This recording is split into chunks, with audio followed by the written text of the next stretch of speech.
Okay. Good evening, ladies and gentlemen, brothers and sisters. I do want to begin by introducing Todd Compton, who is the author of In Sacred Loneliness, by giving you a background poem that to me is highly significant, and it's The Creation by James Weldon Johnson. And God stepped out on space and he looked around and said, "I'm lonely. I'll make me a world." And as far as the eye of God could see, darkness covered everything, blacker than 100 midnights down the cypress swamp. Then God smiled, and the light broke, and the darkness rolled up on one side, and the light stood shining on the other. And God said, "That's good." Then God reached out and took the light in his hands, and God rolled the light around in his hands until he made the sun. And he set that sun ablazing in the heavens. And the light that was left from making the sun, God gathered it up in a shining ball and flung it against the darkness, spangling the night with the moon and the stars. Then down between the darkness and the light, he hurled the world. And God said, "That's good." Then God himself stepped down. The sun was on his right hand and the moon was on his left. The stars were clustered about his head and the earth was under his feet. And God walked. And where he trod, his footsteps hollowed the valleys out and bulged the mountains up. And then he stopped and looked and saw that the earth was hot and barren. So God stepped over to the edge of the world and he spat out the seven seas. He batted his eyes, the lightnings flashed. He clapped his hands and the thunders rolled, and the waters above the earth came down. The cooling waters came down. Then the green grass sprouted. The little red flowers blossomed. The pine tree pointed his finger to the sky, and the oak spread out his arms. The lakes cuddled down in the hollows of the ground, and the rivers ran down to the sea. And God smiled again, and the rainbow appeared and curled itself around his shoulder. Then God raised his arm and waved his hand over the sea and over the land, and he said, "Bring forth, bring forth." And quicker than God could drop his hand, fishes and fowls and beasts and birds swam the rivers and the seas, roamed the forests and the woods, and split the air with their wings. And God said, "That's good." Then God walked around and God looked around on all that he had made. And he looked at his sun and he looked at his moon and he looked at his little stars and he looked on his world with all its living things. And God said, "I'm lonely still." Then God sat down on the side of a hill where he could think. By a deep, wide river, he sat down with his head in his hands. God thought, and he thought until he thought, "I'll make me a man." Up from the bed of the river, God scooped the clay, and by the bank of the river, he kneeled him down. And there the great God Almighty, who lit the sun and fixed it in the sky, who flung the stars to the most far corner of the night, who rounded the earth in the middle of his hand, this great God, like a mummy bending over her baby, kneeled him down in the dust, toiling over a lump of clay, till he shaped it in his own image. Then into it he blew the breath of life, and man became a living soul. Men are men. For me, that poem, which I first read when I was in high school, has carried a profound cross-cultural set of themes, and the idea that God was lonely and he created us to communicate with. And so therefore that's going to be part of the prayer poem tonight. Do we have Todd with us yet? I see James Lucas has joined us. Yes, Todd Hi. is here with us. Welcome, Todd. Oh, Okay, well, in that thank case, you. let me proceed with the introduction and the prayer. Todd Compton is the author of In Sacred Loneliness, The Pearl Wives of Joseph Smith, published in 1997. It won the Best Book Award from the John Whitmer Historical Association, and he continues to publish in Mormon history, including a book on Jacob Hamblin, and now a biography he's working on for Navajo friend of Jacob Hamblin, Ganado Mucho.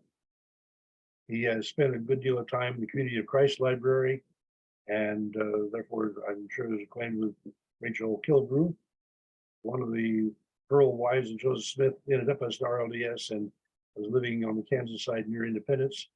And so the intertwinement of RLDS Community of Christ history with LDS history is a fascinating story that I'm sure we'll get into tonight. He is married with 2 high school kids in California, and that's why we've somehow miscommunicated on the time. And so let's welcome Todd to the forum, and we'll proceed to let him have the forum after we offer a prayer. So let us pray. Great God, who creates the world, the solar system, the Milky Way, the multiverse, whom we tend to perceive as lonely, therefore creating man to have a creature with whom to converse. And we tend to ignore you, to disregard, often refusing to communicate with each other. And so you had the grace to send your son, Jesus, to relate like an angelic brother. And still, we leave you alone, paying respect when we hurt, or when we have special needs, or on holidays, preferring to do our own thing, to build our own empires, ignoring you in your ways. This evening, we bow, considering our place in your universe. What is your purpose? What is our goal? How can we be lonely as the universal soul? What is your intent to have the child lead the lamb and the lion, 2 struggling forces within each of us, struggling to harness the power of Zion? So we ask your blessing on our brother Todd Compton, who presents to us this evening, to help us focus upon your purpose, your glory, what you would have us sincerely believe. And as we peruse our history with your mystery, your gentle persuasion on this occasion to entice us to better love, we ask the blessing of your Spirit to be with us, to surround us, penetrating us from within and from above. Leaves no one alone. All right, I'm going to stop the screen share, and Todd Compton, turn it over to you. I hope the screen share works for you better than it did for me initially, but I'm delighted to welcome you to the forum, and thank you very much for coming. Well, thank you for having me, and I'm sorry, I was planning on 7:30, but I was just thinking California time the whole way, just basic stupidity.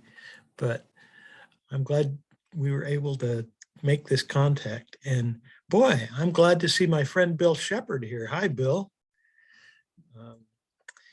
Yeah, he's one of my people who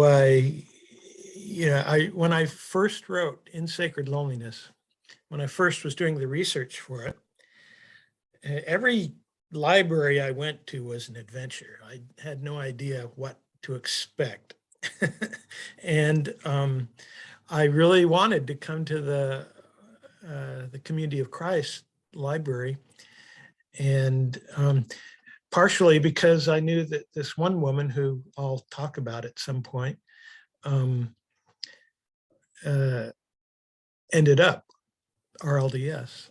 And so I knew the library would have some information on it. And so I came here to go to the library, and not knowing how I would be received. And Ron Romig was in charge, and he was just wonderful and helpful. And he and I worked on documenting Elizabeth Brackenbury. And he had a lot to offer that I would have had no way to find out about in the library. But one of the great things about coming to the Community of Christ Library was people I met who were also doing research, and many of them Community of Christ and some not.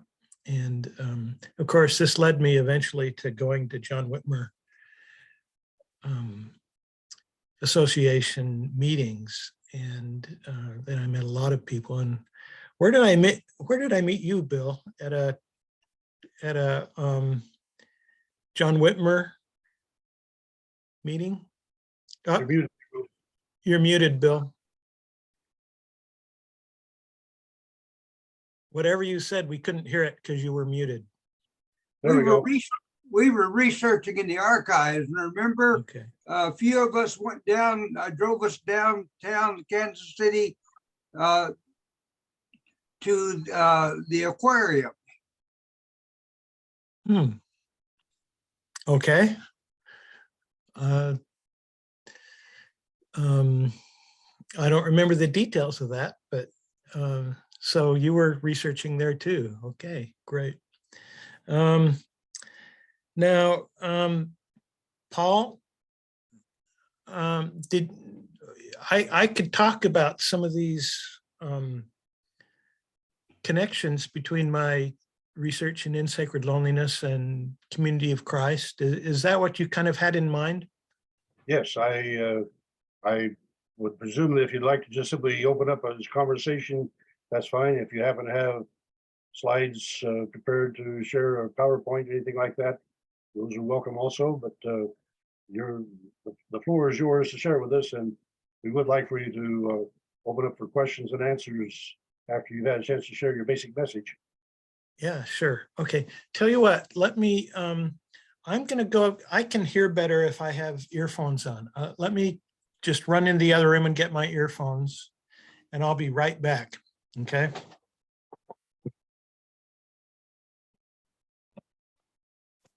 I find it interesting that that someone like Todd, who has written this remarkable book, and here it is, the Sacred Loneliness book is a big one, and it's a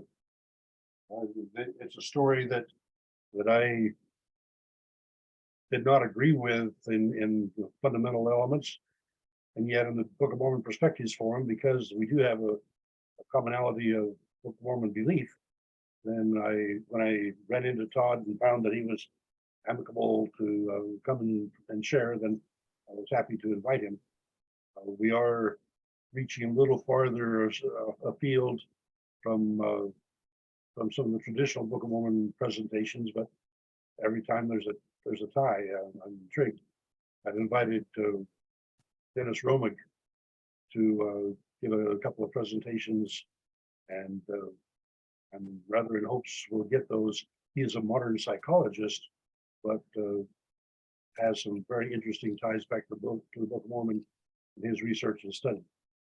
And so to be able to pull these interesting people with different perspectives together is part of the fun that I'm having. And so thank you all for patiently going with me along on this long journey of bridging some of the gaps between and among us, and hopefully appreciating the unique presentations that we're getting. So Todd, I see your phones. You ready? Yeah. Okay. So the woman I'm going to talk about her name is Elizabeth Davis, Goldsmith, Brackenbury, Durfee, Smith, Lott. Okay. So her maiden name is Elizabeth Davis, and then she married 1, 2, 3, 4, 5, 6 different husbands. And she had children with Goldsmith and Brackenbury. Okay. And when I started doing research on women, I found this was a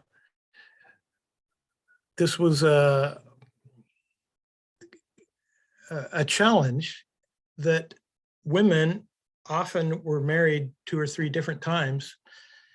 And so in one city, you would know them by one last name, and then in Nauvoo, you'd know them by a different last name. And then in another, in the next city they moved to, you would know them by a different last name. And so this was really problematic for this one woman, Elizabeth Davis. And so in my research, to keep these women straight, I would always when I was naming files on my computer, I would always use the maiden name because that never changed. And if you're dealing with a man, usually the name doesn't change. And so that makes it a lot easier. So I ran into this problem with Elizabeth Davis because she'd been married so much. And my idea when I first started writing this book was to just write a list of the plural wives of Joseph Smith, because I was working on Eliza R. Snow. And it's funny, Eliza R. Snow, we just call her by her maiden name, even though she married Joseph Smith and Brigham Young. She never went by the name Eliza Young, never. And sometimes she went by the name Eliza Smith. But anyway, I just wanted a list. And so, because I was working on that Eliza R. Snow, and I wanted to know who these women were she was referring to in her diary. And I felt like I needed a good list of these women with their full names, and which means I would have to have the married name of all these women's marriages. And so Elizabeth Davis was a special challenge because she'd been married so many times. And so this is just like family history. I'm sure a lot of you have done family history of your ancestors, and getting these connections, documenting important parts of their lives like birth, death, each marriage. And so that I started out just wanting to create lists with the names of these women, because I couldn't find any good lists, well-documented lists. And the best one was the appendix to No Man Knows My History by Fawn Brody. And it was really out of date, and it had some mistakes, and it was over dependent on anti-Mormon sources. And so I thought, well, it was good to look at, but I wanted to create my own list. And so I found this Elizabeth Davis, Goldsmith, Brackenbury, and so on. I found in Nauvoo, she was known as Elizabeth Durfee. So then I had to go through all these steps. What was her birth date? That'll give me the maiden name and so on. And who were all of these other people she had married in her early life. So I started working on her, and I remember there was this, I felt this wonderful sense of triumph once when I found one of her marriage records, her actual marriage record to Jabez Durfee. And it said what her name was before, which was Brackenbury. So I had that step documented. It was this wonderful sense of triumph. And so I was able to work it out. She was married to this man named Goldsmith, and he died in a sailing accident. And then she was married to Brackenbury, John Brackenbury, and he was one of the early martyrs of the LDS Church. He and Elizabeth joined the church quite early, and he had gone on a mission. And while he was on his mission, he was apparently poisoned. So those were her first two husbands. And then I think it was in Missouri, she married Jabez Durfee. So we're into Missouri history here. And then they went on and came to Nauvoo. And so she shows up here and there in Nauvoo. And when she was married to Brackenbury, she had a number of children, sons. And so they were, I could document them also. And Elizabeth didn't write anything herself. It makes it a lot easier if your subject writes a nice diary or a nice autobiography. And a lot of the women I wrote about did write things. I couldn't find anything at all that Elizabeth had written. And so I documented her in Nauvoo, and there are a number of sources that link her as a plural wife of Joseph Smith.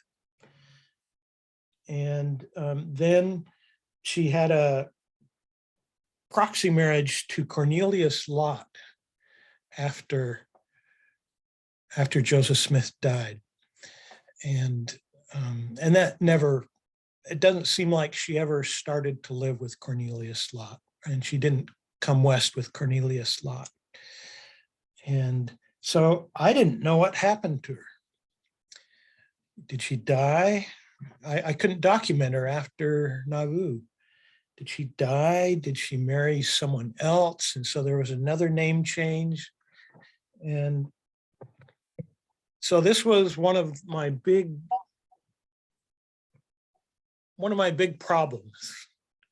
And when you're doing research, as you probably know, either family history or history, you run into these problems, and they're like barriers, but it's fun to work on them and try to figure out what was going on behind the scenes. And so sometimes you can make progress, and when you do, it's great. And it's funny, you develop different strategies to find the documents you need and the information you need. And so with me, I started out at the Huntington Library in California, and they have a wonderful Mormon collection of documents there. And they actually had that Eliza R. Snow diary that started me out. And then I went to all the Utah libraries. I went to all the special collections and looked up the names of these women. And by the time I was done at Huntington, I had a fairly good list of Joseph Smith's wives, but I had got interested in their life histories, partially because to even get their names completely and accurately, you had to have a little biography.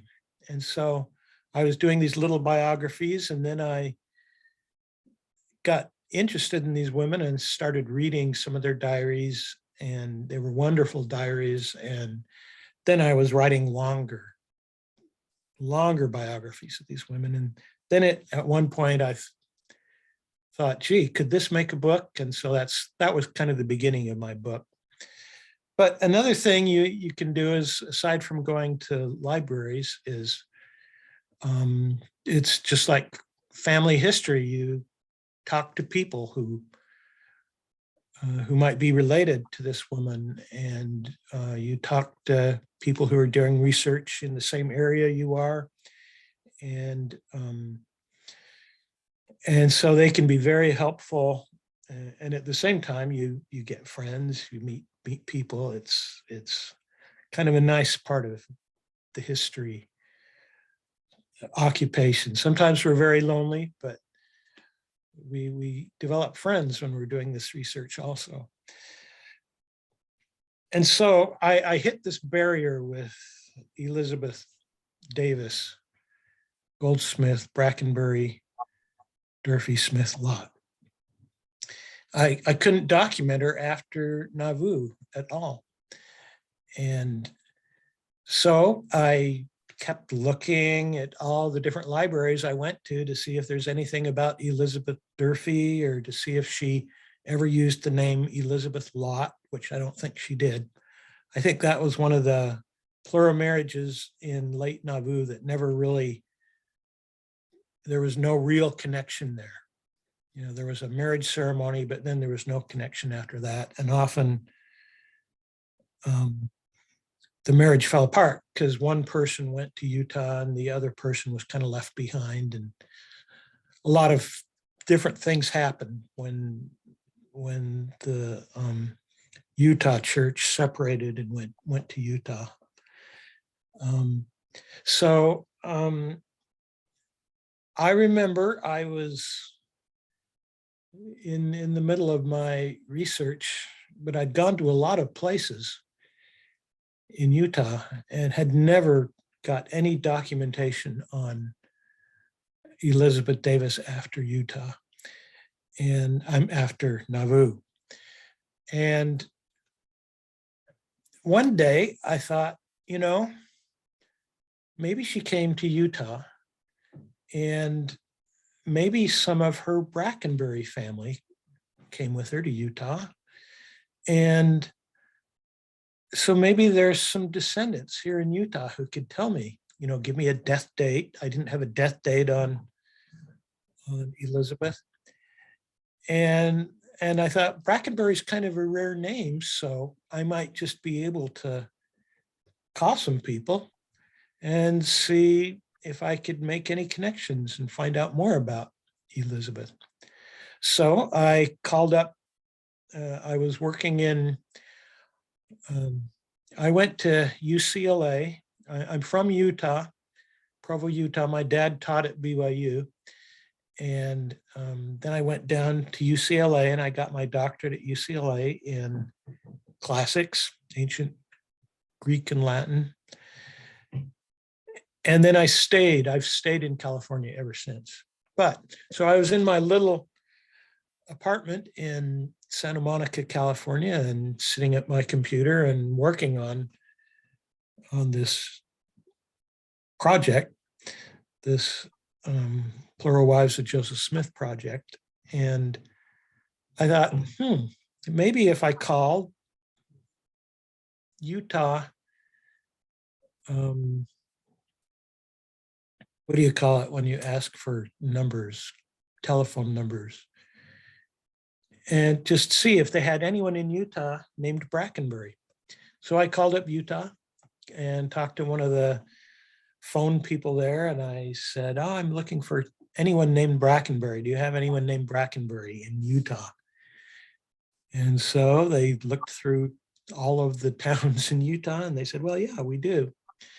And they had 2 or 3 names. And so they gave me the names and they gave me the phone numbers. And I thought, gee, that's kind of a rare name. I'll bet they're connected. And so I called up this this man who sounded like he was about 30 or something like that, young man. And I told him my situation. I said, oh, I'm doing research on a woman named Elizabeth Davis, and she married John Brackenbury. And so I'm interested in the name, and I'm wondering if you could give me any information on this woman. And he didn't know anything. He said, but I have an aunt who's done a lot of research, and she has, you know, she's done research in the Brackenbury line. And she wasn't a Brackenbury herself, but she was related. And he said, here's the phone number. Go ahead and call her. And so, fine, I wrote that down and called her up. And I said, do you have any idea who this Elizabeth Davis, Goldsmith, Brackenbury, Durfee might be? Do you have any genealogical information? And she said, yes, I do. And she was just delighted to talk to me. And she said, and yes, she lived after Nauvoo, and she and her sons came to the West, but they didn't stop in Utah. They didn't stay in Utah. And they ended up in Southern California. And joined the RLDS church, and then went back to Independence area, and Elizabeth went back with her sons, her Brackenbury sons, and she died in a train wreck on such and such a date. And she gave me the date. And I was like, I almost fell off my chair. This was the great barrier I'd been facing with this one woman. Did she live after Nauvoo? And there were all these answers, and this little old lady had all the answers for her later life, including a death date. And as you know, if often you don't have a death date or a birth date or a marriage date for one of your ancestors, if you've done a lot of family history. And so to get a death date to me was like pure gold. And so just to talk a little bit about how they became RLDS. And I didn't find any really solid documentation on that story, but I know that's what happened. And later I've read some, Community of Christ, RLDS history about the RLDS church in Southern California. And there came to be quite a community in Southern California.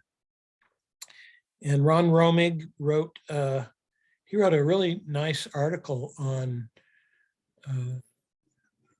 RLDS people living in California. And I forget if he mentioned Elizabeth Davis, and the Brackenburys. But they connected with the RLDS church there. And then after a while, they felt the urge to gather to Zion. And so they came. There were like 2 or 3 sons and Elizabeth, and they traveled back to Independence and settled in the area. And Elizabeth died in Kansas in a train accident. So she might have been living in that area, but as you know, there are places in Kansas that are quite close to Independence. So that's the story of how an RLDS woman got into my book. And after that, after I found out her basic story after Nauvoo, then I could go and do research in the different libraries and look for documentation for her time in California and then her time in Kansas and Independence. And then I could document her sons. And her son became the leader of one of the important congregations in Independence. And as you know, a lot better than I do, Independence obviously wasn't the center of the RLDS church at first, but people got more and more interested in it, and a lot of people started gathering to Independence. And you tell me, when did it become the official place, the official place where the RLDS church was headquartered? When did that happen?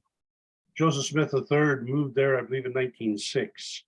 And I think the church headquarters was there officially by 1912. And he died in 1918. Oh, okay. So when was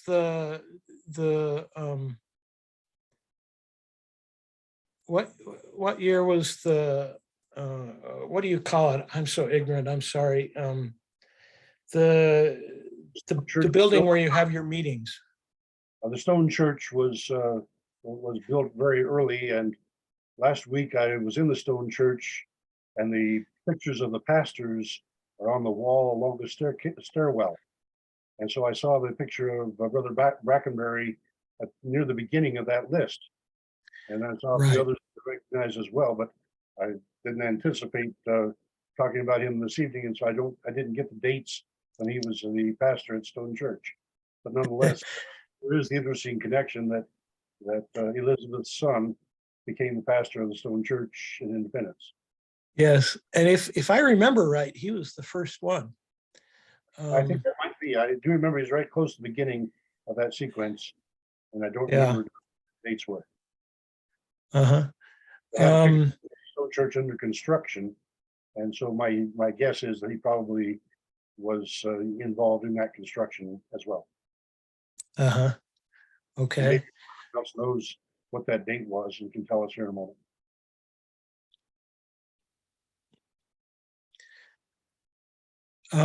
What about when was the big meeting center? When was that built? The auditorium was built Auditorium during the Depression. during the Depression, huh? Okay. So The temple lot people had dug a big hole for building a temple earlier, and that hole stayed there for a number of years. The city of Independence ultimately required that it be backfilled. So they had intended to build, but the Depression hit and stopped them. The auditorium and was completed, and we're still using it. right, yes. And then eventually you built your beautiful temple in Independence, and which is where the library is. So, as I say, now I could research. I knew what I was looking for in Elizabeth Brackenbury's later life, and I could research in California. Now, by the way, it was kind of interesting to me to have a California connection. I was expecting a lot of these women, and a lot of these women were in Utah, and but a few of them came to California, and I'll talk a little bit about one or two of them in a minute because they're kind of connected to our LDS history. But then I knew that in the Community of Christ library in the temple that I could probably find a lot more documentation on Elizabeth Davis, Goldsmith, Brackenbury, Durfee, and so on and so on. I could find a lot more documentation there. And so I was looking forward to going there. But I have to tell you this about Ron Romig. It's kind of funny. As I say, whenever I went to a different library, especially when there's kind of a religious connection, you never know exactly what kind of welcome you're going to get, or when you tell them what you're working on, whether they will encourage you or, be a little not too happy that you're visiting. But I had this situation with the main library archives of the Mormon Church in Utah. I didn't know what they would think of what I was working on because Joseph Smith's Plural Wise was kind of like a taboo subject to them. But when I came there, I always said, I'm working on documenting the plural wives of Joseph Smith and working on their full lives. And I was interested, I got interested in their lives for themselves, not just as wives of Joseph Smith and Nauvoo. I got interested in their early lives and their later lives. And of course, I had to a certain extent, to build this list, this careful, reliable list, which was the first thing I was working on. So I didn't know what I didn't really have any friends in Independence. And so that all came later. So when I came to I was on my way to my brother lives in the Upper Peninsula of Michigan. So I was on my way to spend Christmas with him. And so I just arranged my Fine.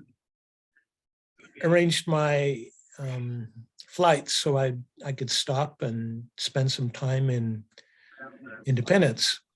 And so I got to Independence and I called I up. have the flash drive, but I don't have the presentation on it. I have a copy of it. There we go. And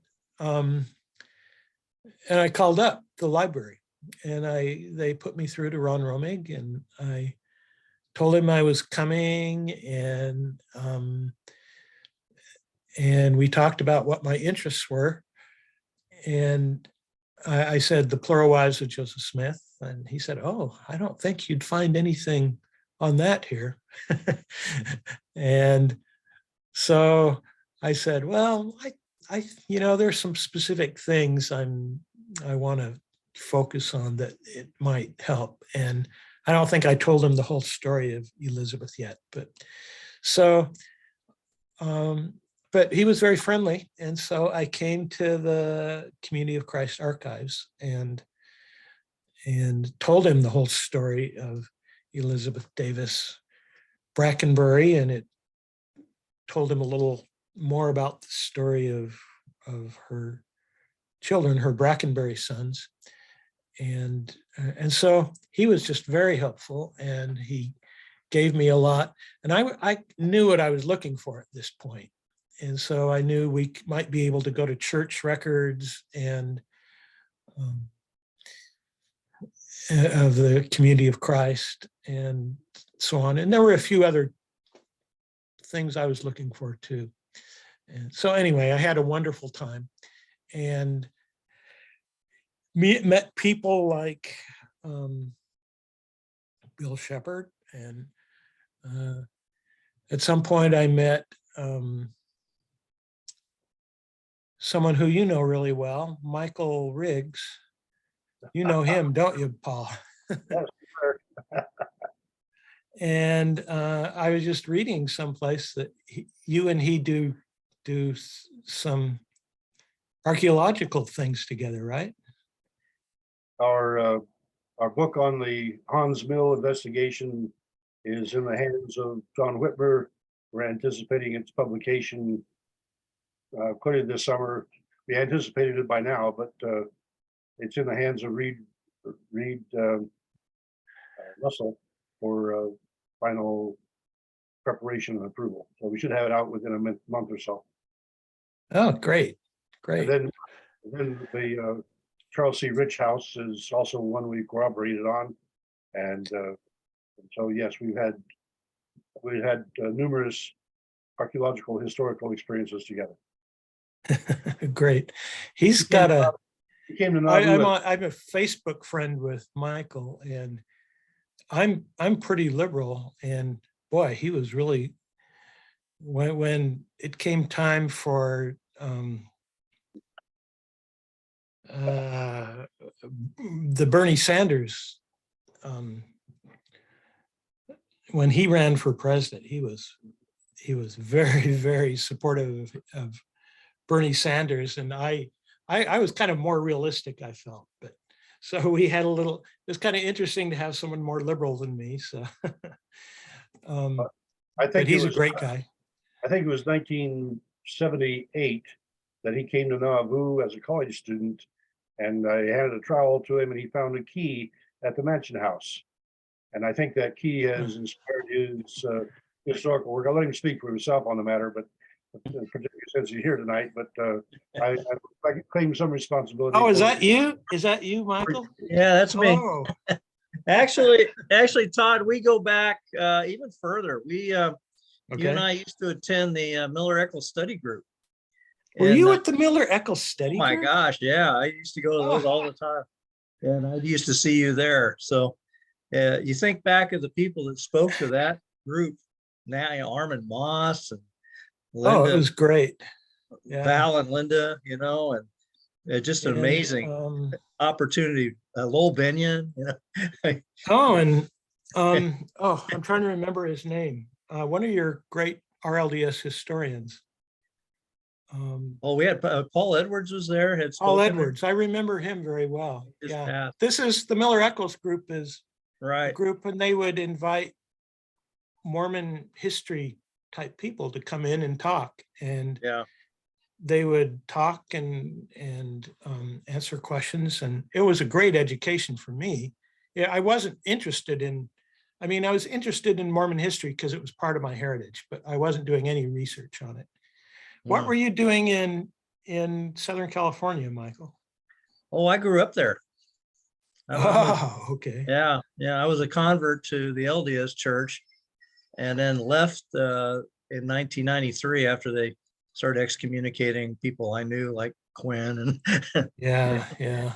and Levina. Yeah. And we get into it later, but I did a lot of research on a guy named Justice Morse. I published Right. You wrote that article, great article on him. yeah. right, and another San Bernardino person, and another RL guy who had been a polygamist and then became RLDS. And I always found it interesting that while he knew that the narrative about Joseph not being a polygamist was not true, he was still more comfortable in that movement. Uh-huh. And Yeah. and he had family in both, and how he navigated Uh-huh. that. You know, I said, was blood thicker than church? Yeah.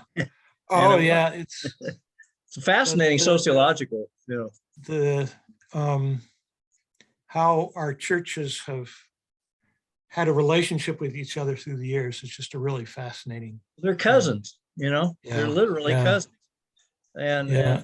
there's letters in the archives between Joseph Fielding Smith and Joseph III, and they're just absolutely killing each other. And Yeah, yet they're how's the family? Yeah. They're family. They're first cousins. Two very strong-minded individuals. Yeah.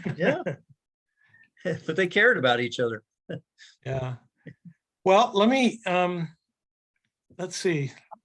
Okay, so let's see, let me finish up with Elizabeth. So I was able to write a nice, 20, 30 page biography of Elizabeth Davis, where at the beginning it looked like I might have 3 or 4 pages and not have a death date.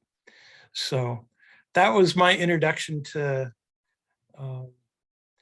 Community of Christ, was coming to the library there and working on Elizabeth Davis. Now, I'll tell you about one other story that's connected with our LDS Church and this these relationships with these Smiths, these strong-minded Smiths, and also California history. And so one of the women I was writing about was, her name was, let me make sure I get this right. She married a lot of Smiths. You have to be careful in saying her name to get all the Smiths. Her name was Agnes Moulton Coolbrith. Okay, and that was her maiden name. And then her married names were Smith, and then Pickett. Okay, so another woman who married 4 times. Okay, so that was tricky for me to try to work out her life story and all her marriages and document all of those marriages. And but as it turned out, she was very interesting to me because she was another one of these women who came to California and ended up in California. And of course, some of you, I'm sure, know that she had a daughter. She married Joseph Smith's brother, Don Carlos Smith, and had some children with him. And then he died in Nauvoo, and then she married Joseph Smith, and the documentation for that is an entry in the Brigham Young diary that is in Masonic code. And so I'm always thinking of Masonry now because I just read the book of my friend Charles Bruno and two other Masons about the importance of Masonry in the history of the Mormon Church and for Joseph Smith. Brigham Young wrote the entry about the marriage to Agnes Moulton Cobra Smith in Masonic code. And so it, many years after we were finally, a Masonic person finally read that and translated it. And so it was one of these triumphs where you were able to document one of these marriages. And of course, that put her in my list of Joseph Smith's plural wives. And then she married Don Carlos Smith, had some children with him, including one named Josephine. And then she married Joseph Smith, and of course he died not within a year or two of her marriage to Joseph. And then she married George Albert Smith. And then this is one of those cases where the marriage didn't seem to really coalesce. And he went to Utah and she stayed in the Midwest. And she actually she lived with a wife of William Smith. We have all these brothers. And so she was living with a plural wife of William Smith in St. Louis, but she met this man named William Pickett. And for a long time, we thought he was a non-Mormon, and it's turned out he was a Mormon too, though he eventually kind of became an ex-Mormon or a totally non-active or almost an anti-Mormon. He was an attorney. He was a brilliant man, an attorney, but he drank too much. So anyway, but he did marry Agnes, and they had twins, boy twins. And so I was able to document those twins' lives later in California. And so, and William Pickett got gold fever, and off he went to California and left Agnes in the Midwest. But eventually they connected again, and Agnes and her children, including Josephine, who became known as either Ina or Ina. There's two theories on how you pronounce her name, but she became known as Ina. And so her name was Ina at this point, Ina Smith. And they came and met William Pickett in California. And so they have this rich California history. And they lived for, they went to a number of the gold rush towns, lived in the gold rush towns, but then they ended up first in Los Angeles, which is the exact place I was living. So strangely enough, my research brought me to the very town I had started doing my research in. And then they ended up in Northern California, which is where I live now. I'm live not too far from Palo Alto, where Stanford University is. And then she ended up in Oakland, and she became one of the first librarians of the public Oakland Library, and she became a very famous poetess. And she wrote poetry, and she became good friends with a lot of the great writers of California, like Bret Harte, Mark Twain, known as Samuel Clemens, Ambrose Bierce. If you've read any of his stories, he wrote these very dark, bitter stories, sometimes ghost stories. He was a brilliant writer. And she was good friends with John Muir, and John Muir was trying to line her up with someone, and she wrote a little poem saying, Johnny Muir, I don't want you to be my matchmaker anymore. So she was right in the middle of this really interesting period of San Francisco history. But before she came up to the Bay Area, she was in LA and she married a man. And his name was Robert Carsley. And he had a lot of problems, and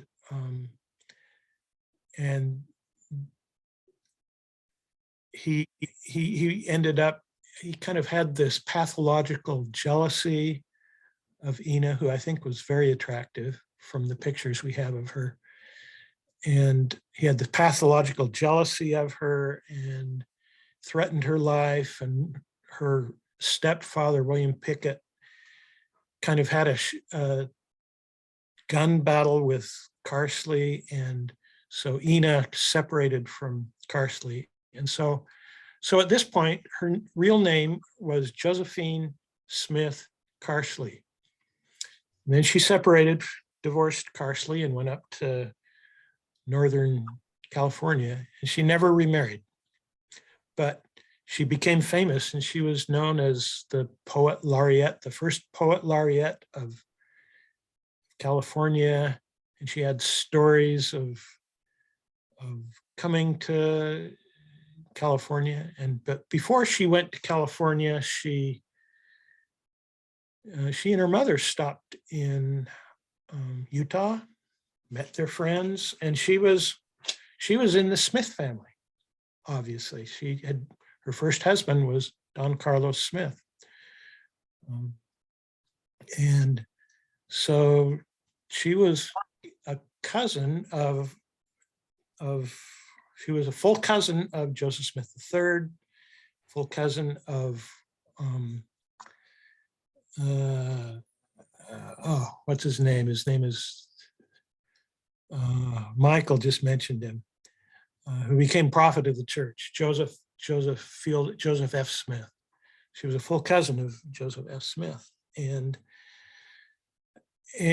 so while she was in Southern California, San Bernardino became a Mormon colony, and she and her mother would go to San Bernardino and talk to all their friends. And so she still had these Mormon connections.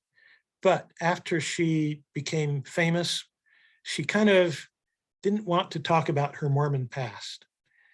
And so she took as her pen name her mom's maiden name, which is a really fascinating, beautiful kind of name, Coolbrith. So she's known as Ina Coolbrith. And so she became well known in California, and there's an Ina Coolbrith circle of people who honor her now, and a couple of biographies have been written about her. And so it was kind of fascinating to me that my research would go from Nauvoo, then end up in Northern California, where eventually I ended up. I got married and ended up in Northern California too. Just to be clear, was Ina Coolbrith was Don Carlos's daughter? Yes. Okay. Yeah. So she grew up with the name Josephine Smith. Let me add to that, if I may. We're working on the times of the season structure in Nauvoo, and I'm interested that Agnes had been left behind in Farwell, close to Adamantiaman, when Don Carlos went on a mission, and her house got burned during the winter when she had to carry Josephine and the other baby several miles, had to wade through the stream up to waist deep water carrying those children, and made it to Lyman White's house for security.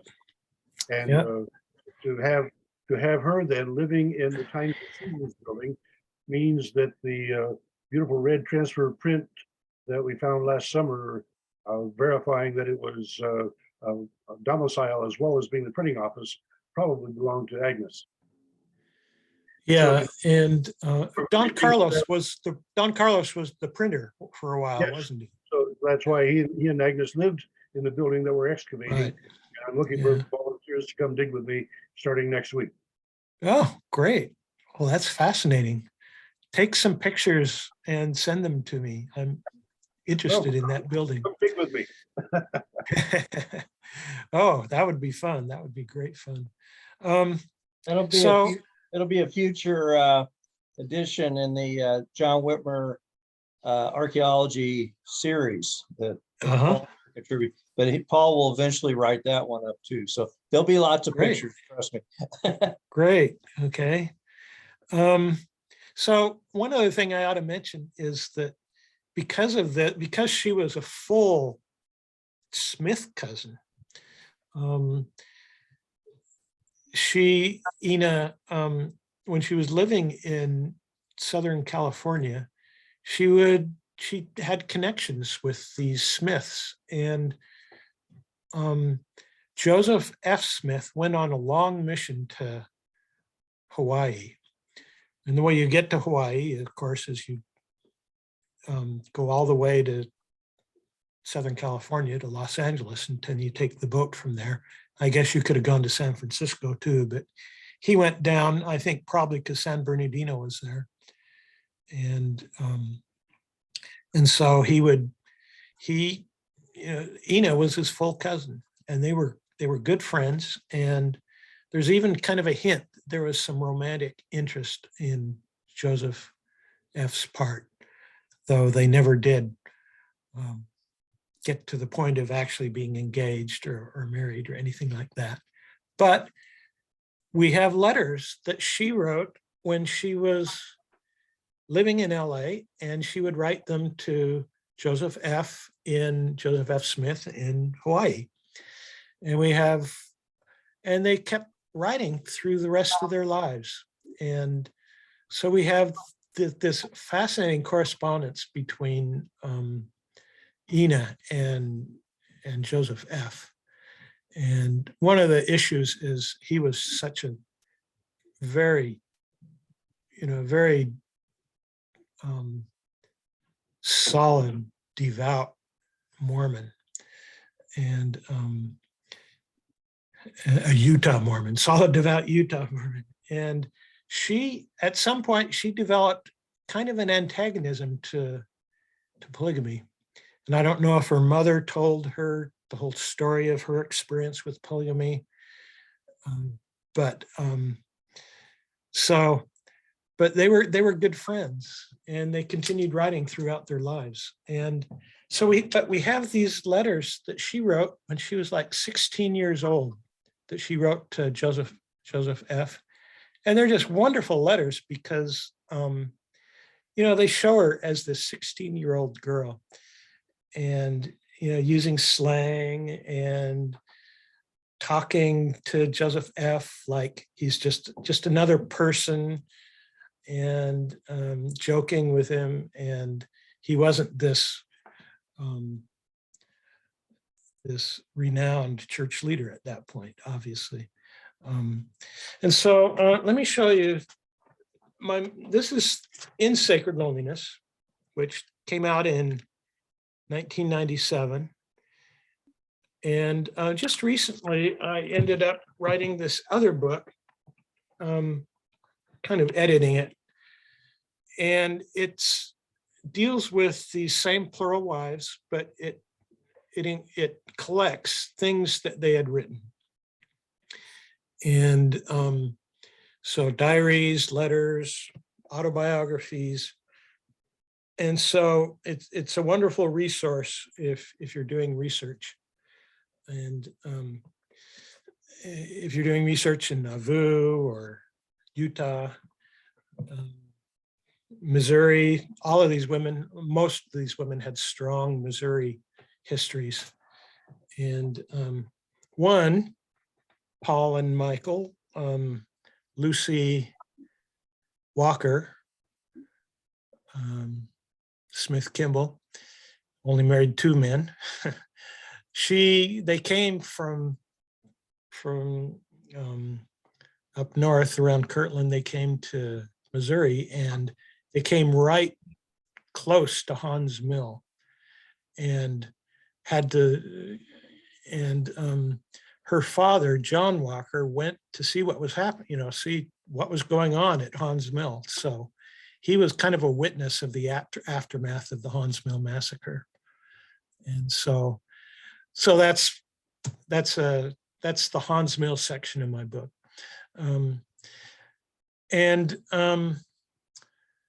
Okay, so let me just read a little bit.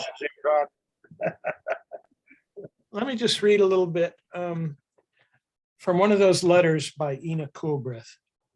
And Michael kind of mentioned this, that sometimes RLDS people, some of them knew that Joseph Smith had been involved in polygamy, but they didn't like polygamy. And so they ended up in the RLDS church. And so you have both this tradition, this historical tradition of Joseph Smith never practiced polygamy, but you also have this tradition of Joseph Smith, the minority, not people who were running the church, but who were saying Joseph Smith practiced polygamy, but it was wrong. And so you have the kind of like this but you had you had this strong anti-polygamy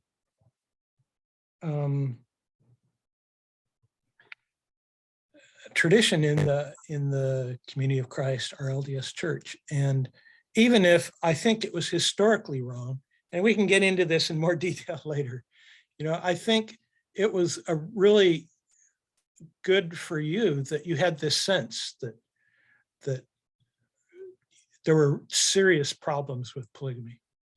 And that's something that came out in my book. Even though obviously I accept that Joseph Smith was a polygamist, I really feel like there were really serious problems in both in Nauvoo and later in Utah in how polygamy was practiced. Okay, let me read you just a little bit from one of Ina Coolbrith's letters that she wrote to Joseph F. when he was on a mission. And Joseph F. was a devout Mormon. He became a polygamist himself, and he strongly believed that God had commanded polygamy, and you needed to be a polygamist to get the highest exaltation. And Ina wrote to him, and he had written to her about, he was very, very religious person. So in his letters, he'd write about religion, and he always told Agnes and Ina, you've got to go back to Utah. You've got to go back to Utah. Like that was part of the religion of the church at that time was, if you're a devout Mormon, you need to go to live in Zion in Utah. Okay, and so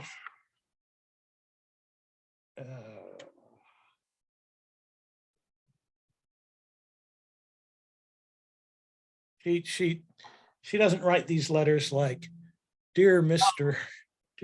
Smith, dear Mr. Joseph F. Smith. She writes it, Dear Cousin Joe. She calls him Joe. And she was upset that, her friends and her relatives in Utah wouldn't write her. She said, why is it that John, Jerusha, Sarah, not Martha Ann never write? I think these were sisters of Joseph F. and relatives. Okay, so this will give you an idea of Ina's view of polygamy. And she wrote, is it right for a girl of 15, and there's a lot of underlining and sometimes double underlining here. Is it right for a girl of 15 or even 16 to marry a man of 50 or 60? Can there be any love there? I'm emphasizing the words that she underlined. And has not God willed a woman to love, honor, and obey her husband? And can it be right thus to pledge false vows at the altar in perfect mockery of all that is good and pure in God's most holy laws? I think I see myself vowing to love and honor some old driveling idiot of 60, to be taken into his harem and enjoy the pleasure of being his favorite sultana for an hour, and then thrown aside while my godly husband is out sparking another girl in hopes of getting another victim to his despotic power. pleasant prospect, I must say. That whole sentence is underlined. And this, Joe, this is of God, is it? No, never. Those two words are underlined. And then the next two lines are double underlined. Never, never. So she writes, no, never, never, never.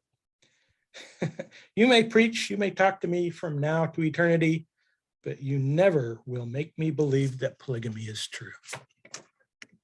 Okay, so I'm not sure. It would be fascinating to find out why she had this intense dislike of polygamy when she came from a Mormon background and her mother had been a polygamous wife, but maybe it was because her mother was a polygamous wife and she didn't like the kind of life, what had happened to her.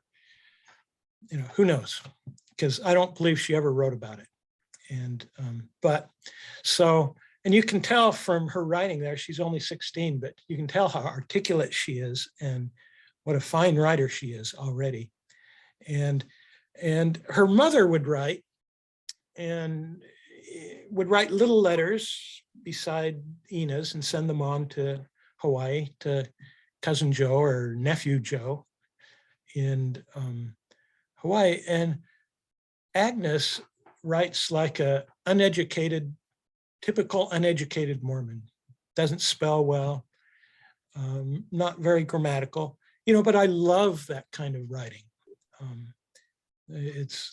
I love it. And so how did Ina Cobreth become so brilliant? I don't know, but some people are precocious at this early age, and so Ina was. And she was starting to publish poems in the local newspapers, the Los Angeles Star. So anyway, get this book and read her whole letters. They're wonderful letters, and they're worth the price of this book. And and when they went up to San Francisco, lived in San Francisco a while, and there was a community of Mormons in San Francisco, and some people say that San Francisco began as a Mormon town. And I found out in Ron Romig's article about reorganized saints in California that there was a community of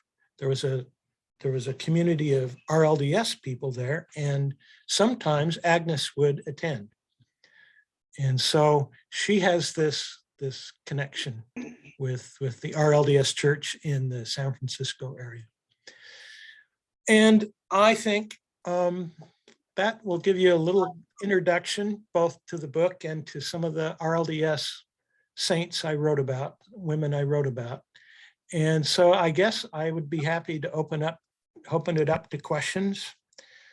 And Into the questions. That's I normally get the first question, and so I'm just on here to be able to start because I have a whole bunch of them. But I'd like to begin with a quote from your book on page 557, where you say, polygamy for women as for men was a road to status, practically speaking. I like that statement, and given all of the 31 that you've identified, and they all appear to me to be identified by post-Joseph Smith documentation, the ones you cited tonight, Brigham Young for Agnes, and I don't trust Brigham Young. And then you have for Elizabeth, I can agree that probably she did get the marriage by Brigham Young, but I again am suspicious of everything earlier. And so the road to status would appear to me to be a road easily paved by people writing after the fact. How do you respond? So this is this goes to the depths of historiography of writing, of the kind of book I was writing, and identifying each of these women. Were they really plural wives of Joseph Smith? So Please let me compliment you on what I think is a remarkable bunch of research on your part. I really have been intrigued by the quantity of material you've been able to pull together about each of these women. And so I certainly want to make sure you understand that I am complimenting you while at the same time challenging just a bit of your conclusion or your presumptions, I think. Okay, thank you very much. And I don't feel challenged at all. I mean, this is a great topic to talk about, so I'll give you my point of view. But when I was in Huntington Library, as I told you, I was making this list of plural wives of Joseph Smith. So I had to make a judgment on whether they really were wives of Joseph Smith. Could they be documented? And like the list of Fawn Brody, she has like 70 women, and a lot of them I didn't feel were really well documented as plural wives of Joseph Smith. And so, I mean, I used a lot of the basic tools of any historian, and try to find early evidence and try to find firsthand evidence, try to find evidence, multiple pieces of evidence pointing to the same thing, that sometimes back each other up, okay? And I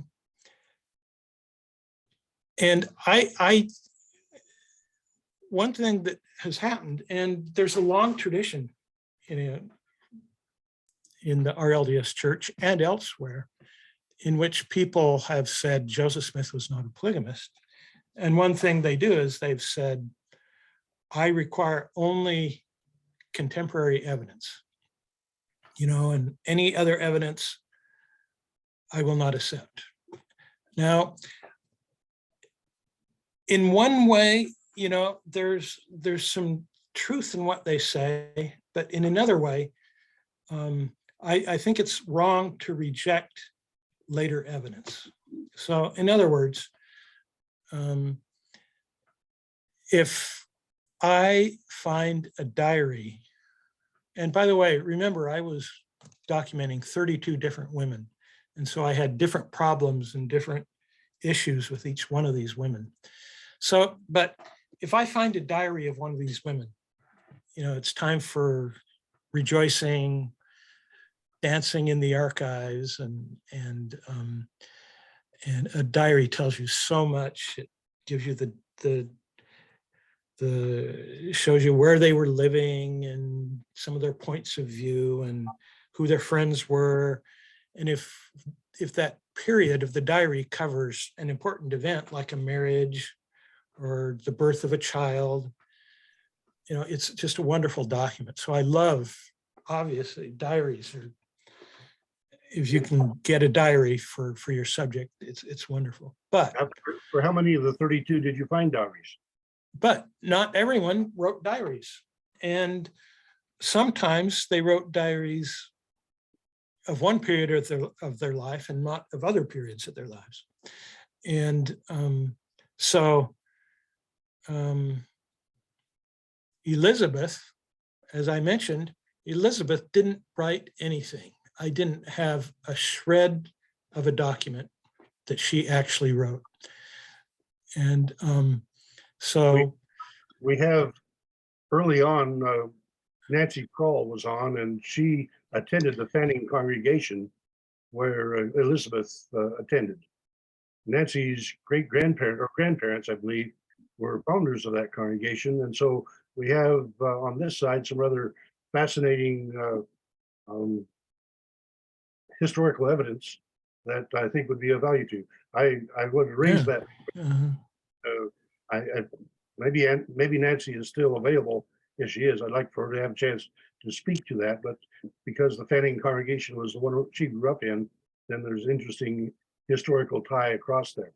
I need great, to go to the reactions, raise your hands. We got Val up first, and then Monty wanting to get questions in here. So please, Todd, let's try to keep the questions moving. Okay, let me finish on your question. And Okay. that is that I found, some of these women had no documentation that they had written themselves, but others did. But, like Helen Mar Whitney, who married Joseph Smith, daughter of, when she was 14, and daughter of Heber C. Kimball. She did not write any diaries in Nauvoo, but she went back to Utah. And then later in her life, she wrote extensive diaries. And so that was wonderful for me to have, but it didn't help with Nauvoo. Okay. However, I really do believe that memoirs and autobiographies are valuable documents. So I remember my dad has passed away, but when he was in his late 80s and he was in World War II, and I remember one time I asked him, Dad, what happened? I didn't know the details of his experiences in World War II, where he actually trained as an airplane pilot in America. And so he sat down and his memory was good. And he gave the name of every town. He talked about the people he knew there, there were some people he really liked there. And he gave me stories, from each of these towns he was in, where he trained as an airplane pilot. And so I took notes, and since he's passed away, but since then I have this record and I've shared it with my siblings, and, it's a wonderful record to have. And his memory was good. And so I think a document like that, a memoir, is very valuable. However, one thing I've noticed in myself and others is one of these, what I call retrospective evidence, like a memoir or an autobiography, often they get dates wrong. It's not as precise as a diary, a contemporary diary. So I believe that you can use late evidence and early evidence, and they help each other. Different kinds of evidence, you bring them together and they help to tell different parts of the same story. And so now I know some people write a biography of one woman, and maybe they choose a woman who kept extensive diaries throughout her life. And that's a great way to choose a subject. And if she's an important woman, it's wonderful to have this diary to help. But if you're writing biographies of 33 different women, you get all kinds of women and all kinds of documents. And some of them wrote diaries, some of them even wrote diaries in Nauvoo, though only 4 or 5 of them, I think. And sometimes, here's another issue with polygamy in Nauvoo. And again, I'm accepting that Joseph Smith was a polygamist, and some of you have accepted that and some may not, that's fine. But if you accept that there was polygamy in Nauvoo, it was secret, very secret. And so I found diaries of women, Nauvoo diaries of women, and they did not write about their marriages to Joseph Smith because it was secret. They just so Eliza R. Snow, the date that she later gave as the date of her marriage to Joseph Smith, we have the diary entry for that. And she talks about what a wonderful day it was, what a memorable day it was. She doesn't talk about specifics. And so even with a diary, she's not talking about Joseph Smith's plural wife. I mean, her marriage to Joseph Smith.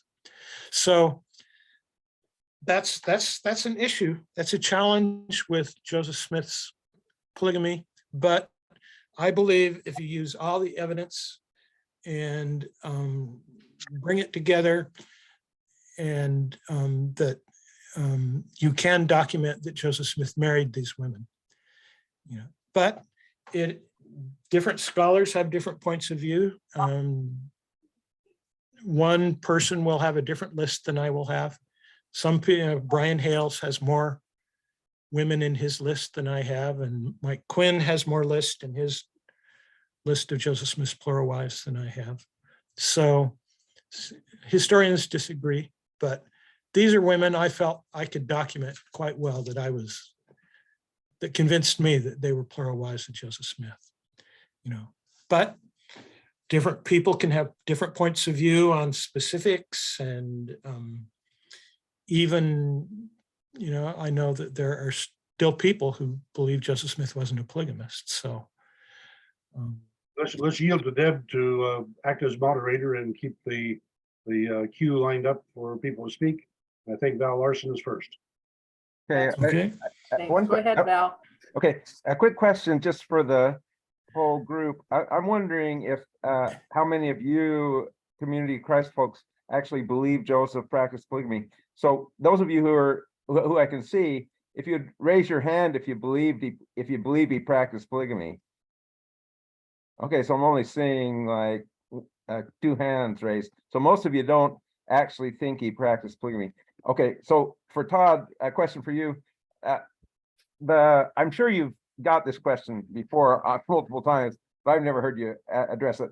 So I understand that, it's documented that Joseph was fertile, Emma was fertile, and many of the wives were fertile. But my understanding is we don't have any cases of someone who was a child of Joseph and one of these other wives. How do you account for that? Are the facts right first, and how do you account for it second?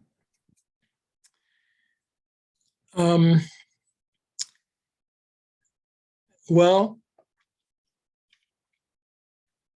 and again, I can give an hour-long answer to that question. There is some evidence. There is some evidence that there were children from Joseph Smith's marriages. Okay, now there's also, one of the issues again is that these were secret marriages, and if the wives had children, they were not known as Joseph Smith's children. So one of Joseph Smith's plural wives, Mary Elizabeth Rollins Leitner Smith Young, she said that she knew a number of children of Joseph Smith from his plural wives who were raised with other names. Okay. There's the case of Sylvia Sessions, who married Windsor Lyon in Nauvoo. And well, she married him in Missouri, but she was with him in Nauvoo. And she married Joseph Smith, according to later witness. And her daughter left an affidavit. Her name was, I think, what was it? Josephine Lyon Fisher. And so she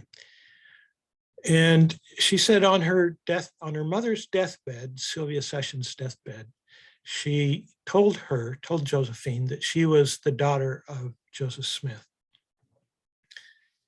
Okay. And the wording of the letter doesn't make it sound like she was just a spiritual daughter or something like that. The wording of the affidavit makes it sound like she was an actual daughter of Joseph Smith. And so there are some pieces of evidence that you can point to. I don't think there's any contemporary DNA though. Is there for any of the descendants? I think maybe there's a paucity of descendants to test, but I don't think we have any tests. Well, that there's one person, Hugo Perego, maybe you've heard of him, who's a scientist and has been doing research on the descendants of Joseph Smith to see if any of these, on the descendants of these plural wives of Joseph Smith, known as the plural wives of Joseph Smith. And he has, according to the people he's documented, he feels that none of them are actual, through DNA, children of Joseph Smith. And he worked on this case of Josephine Lyon Fisher. And he came to the conclusion that she was not a descendant of Joseph Smith, that she was a descendant of Windsor Lyon. Okay, despite what the mother had said. But that contradicts what Sylvia Sessions said. And so it's contradictory evidence. Well, I'm inclined more to trust the DNA test than I am of an oral report. I mean, I'd heard about Yeah. things before, but I hadn't heard that the DNA test had been negative. And between those two, I'm going with the DNA test. Now, one of the issues is Ugo Perrego's work was somewhat experimental, because to work on the DNA from descendants from a woman is a lot harder than it is from descendants of a man. And so his work was somewhat experimental, as far as I understand it. I'm not a scientist. And so that's one thing you could say, well, this is experimental. This isn't settled science if he's working with the descendants of a woman.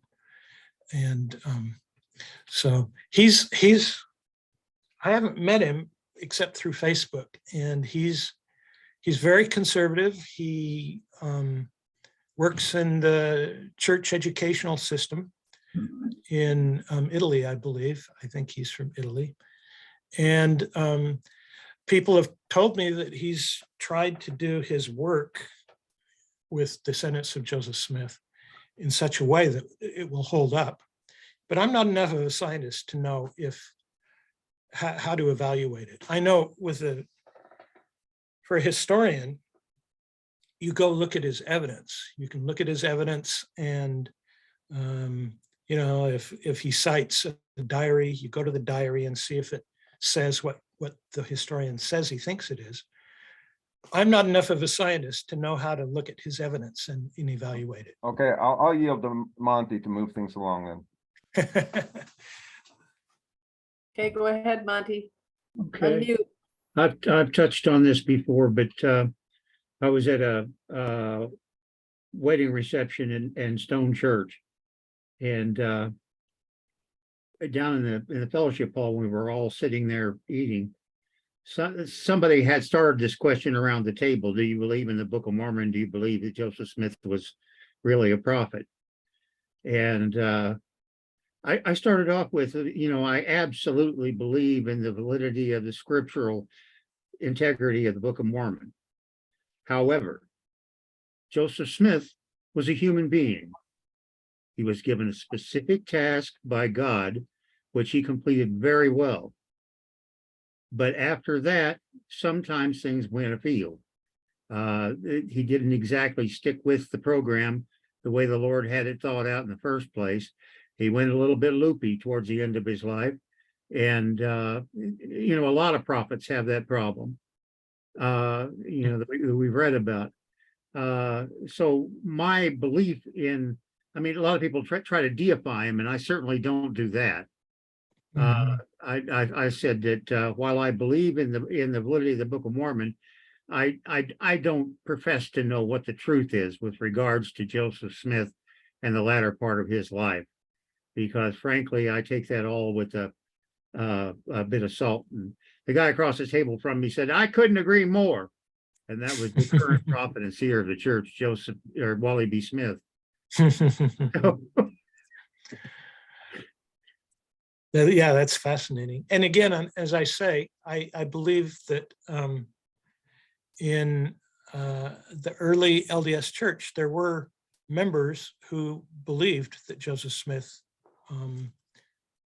was a polygamist, and people like Austin Cowles and William Marks, and some lesser known people, Ebenezer Robinson.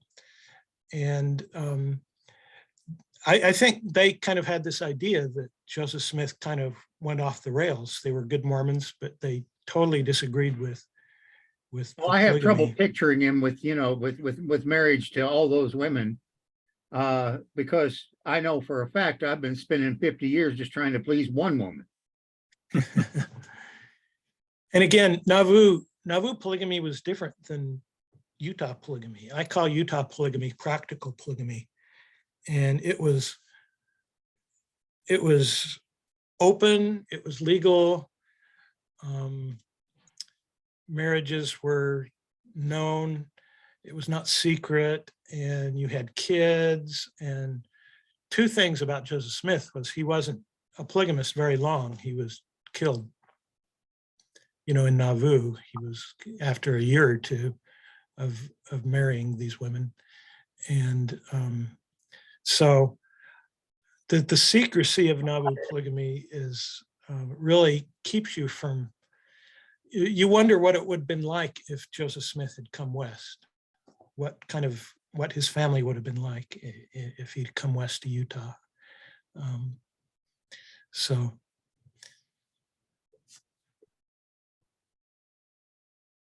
Okay, let me Okay. jump in.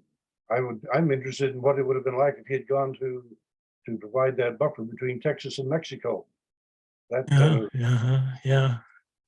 more It's interesting. another place he could have gone. And But this is the Book of Mormon Perspectives Forum, and Monty is bringing us to that question of just how do you reconcile, or how do you think Joseph Smith reconciled what he had presented in the Book of Mormon with what you say that he was doing in Nauvoo?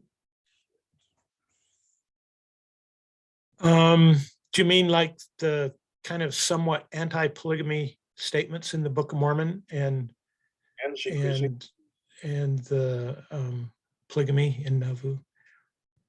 Of course, in the Book of Mormon, I forget the exact language, but there's kind of a statement that, you know, I don't want you to be engaged in polygamy unless I tell you to do it.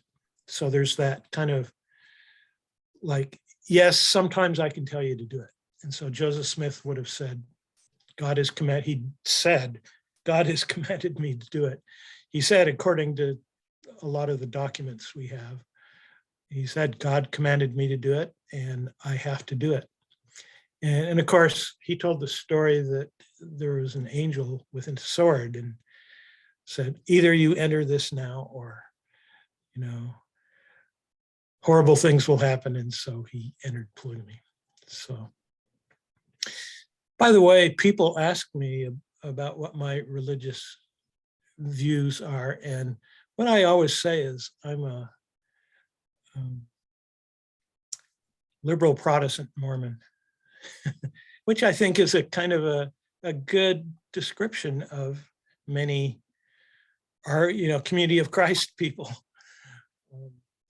So I'm sorry, what was your name? Monty.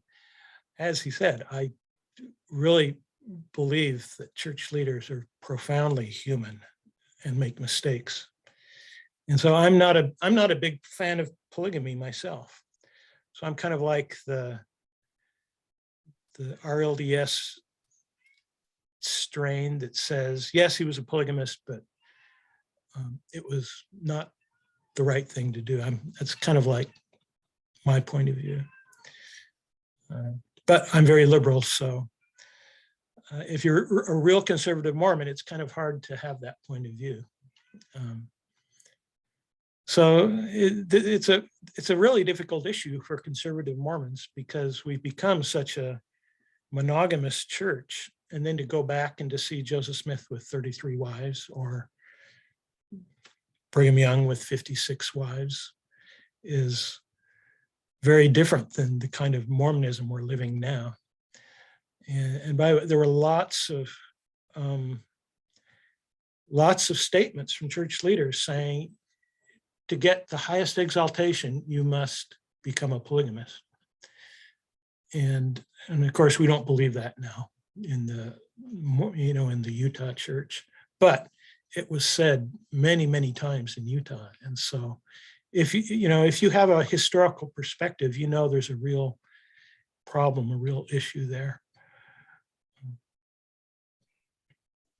And we went through this horribly difficult transition period from full supporters of polygamy and practicers of polygamy to people who were monogamous during the 1890s and early 1900s. It was profoundly difficult.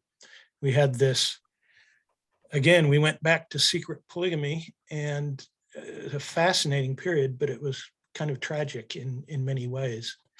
And one of the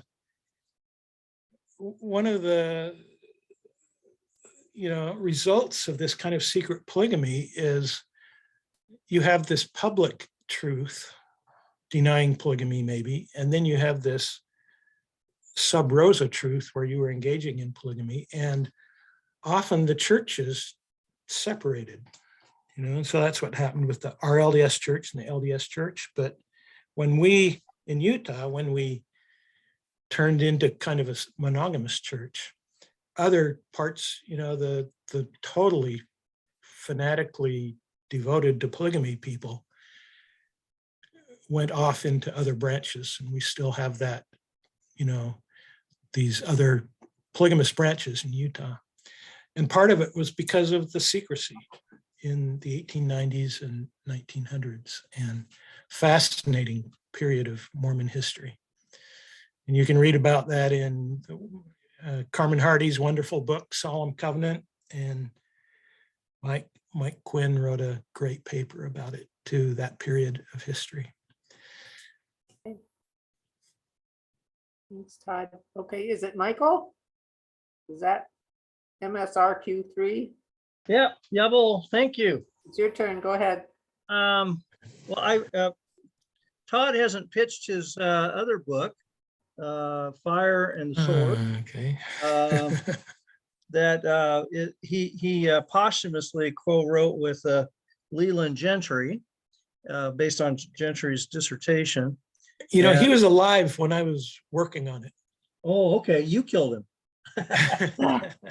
And I forget exactly when he died, but I think it might have been after the book came out. So was it really? Okay. I never met him. I've always regretted that I never actually met him. But when they gave me my name to work on the book as an editor, he said, yeah, that's fine. So yeah. He wasn't totally against me, I know, at that point. No, I knew him briefly. He was a great guy. A guy who I worked with a lot, John Thompson. He used to tell me, he said, Mike, my two fathers in Mormon history are Leland Gentry and Wesley Walters. It tells you something about John, But it raises an issue.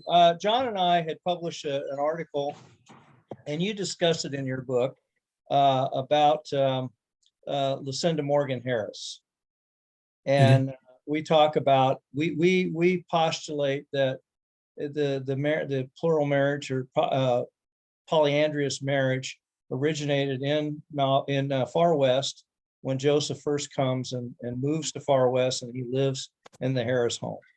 And this is based on Sarah Pratt's statement, that Lucinda laughed at her and said, well, I've been his mistress for 4 years. And that goes back to that time, And then we go into some other details about how it may have even been triggered by this Aaron Lyons case.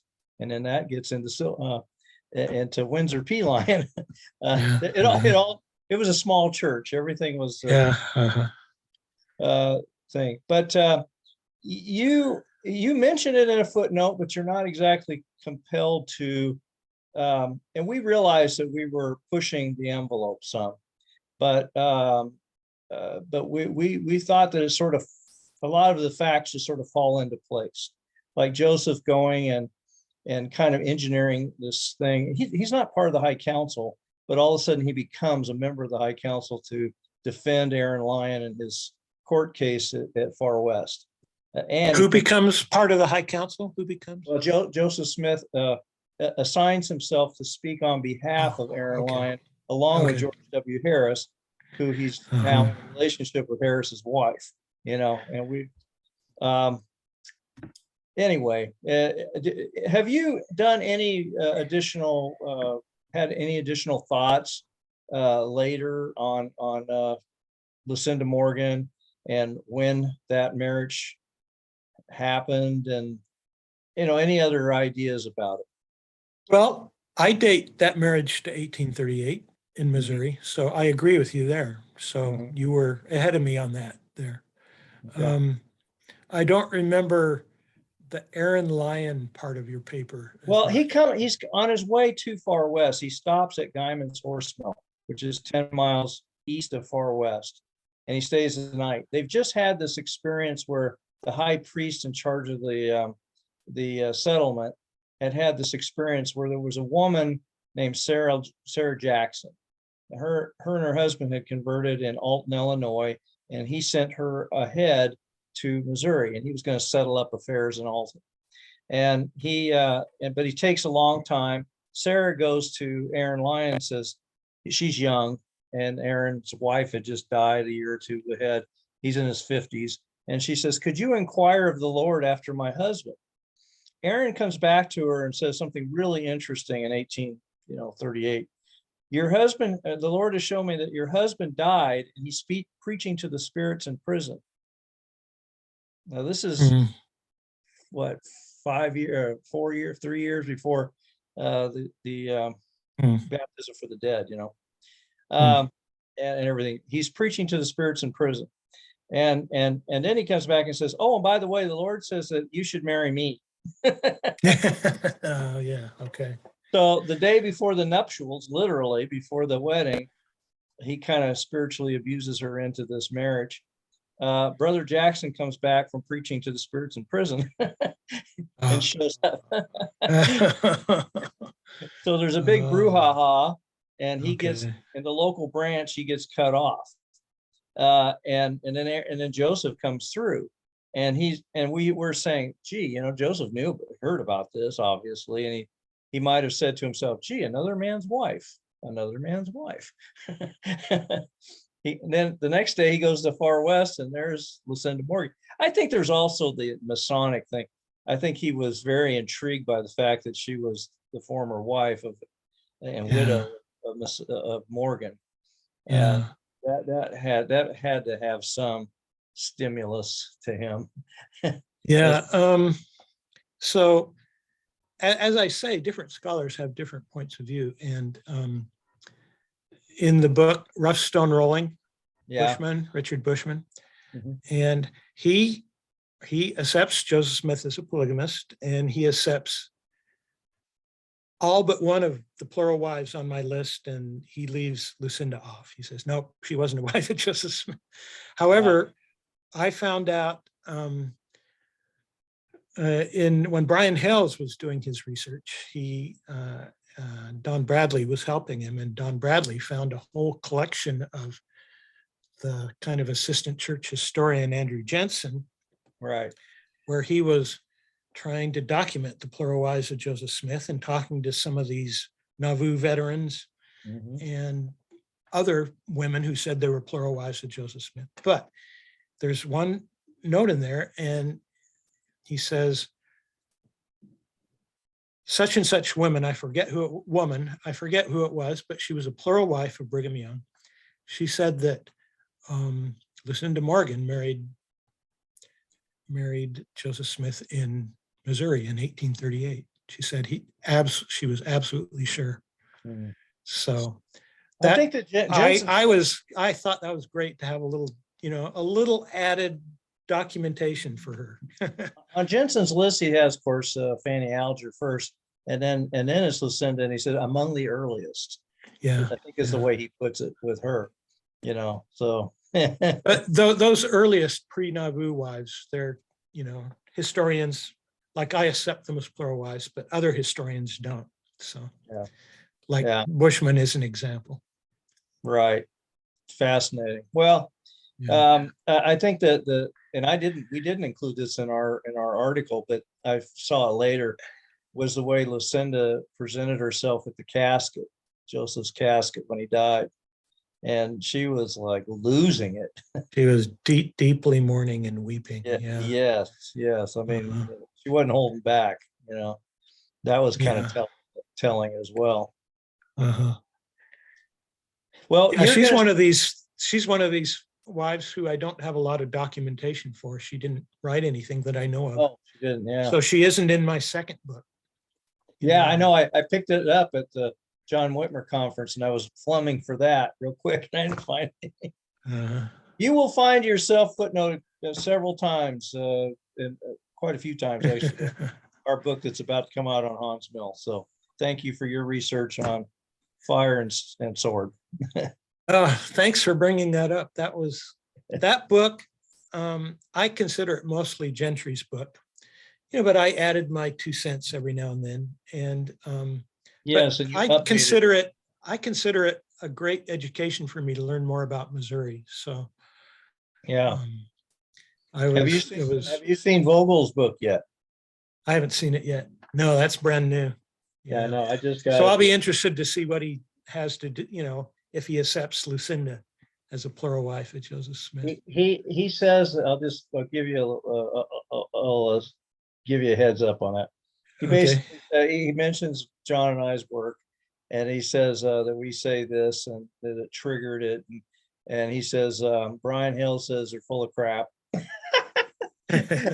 Being called full of crap by Brian Hills is not a something I take much serious. No sense. So anyway, that's what he says on that. Well, I see Ron Romig and Ann Romig are here. Nice Thanks to again, see your Todd. names. And I hope you heard the little story I told about you, Ron, about how helpful you were for me when I was approaching with fear and trembling the library in Independence, RLDF, the Community of Christ Library. Todd, Monty has another question. Go ahead, Monty. Actually, I was thinking about, you were speaking on the fact that at one time it was believed that if you didn't have more than one wife, you couldn't achieve the highest exaltation in the celestial kingdom. And the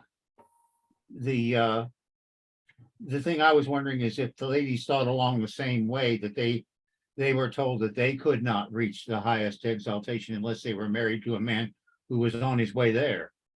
Yeah, definitely. And so that was the only way they could make it that they knew of. And Definitely. so Yeah. it was a way of at least attaching yourself to his coattails to where you knew you'd get there. Yep. And as I say, there are a lot of problems with how that doctrine was used and how it was used to for these 60-year-old driveling idiots, as Ina called it, how they got new wives into their harem, as she called it, through this kind of religious preaching to these young women. Well, as an outsider, I doubt I'll ever be able to say anything about the celestial kingdom. So, As an outsider, what do you mean by that? well, I'm obviously never going to go there. But are you Community of Christ? Yeah, You are. Okay. Okay. we've got one of the back doors.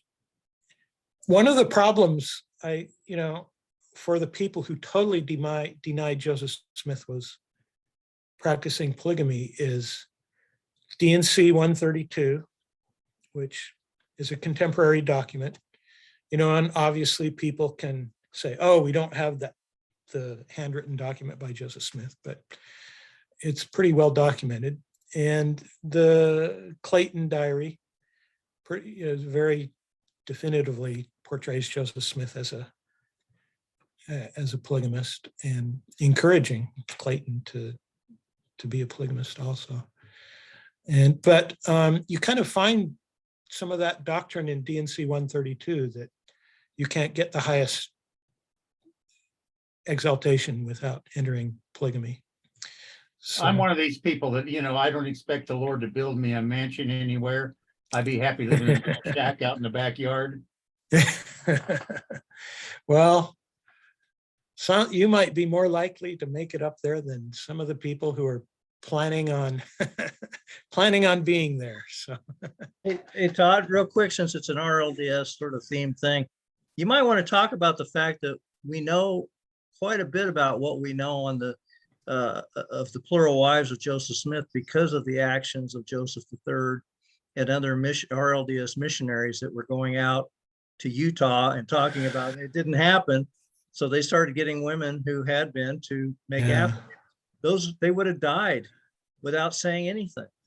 But yeah, that's why we have so much evidence. It's yeah. ironic, isn't And it?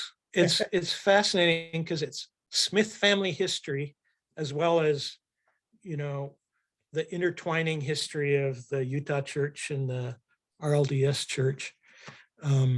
But that's true. The sons of Joseph Smith who were raised in the Midwest and joined the RLDS church, they came to Utah and were preaching that Joseph Smith wasn't a polygamist.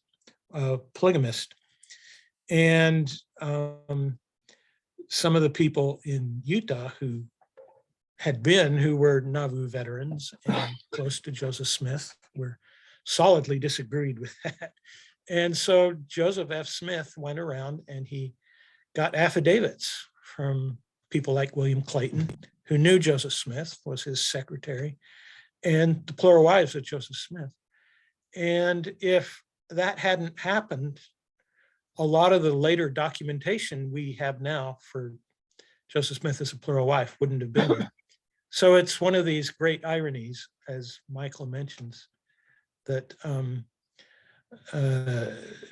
Joseph Smith III and his brothers going to, who were they, Alexander and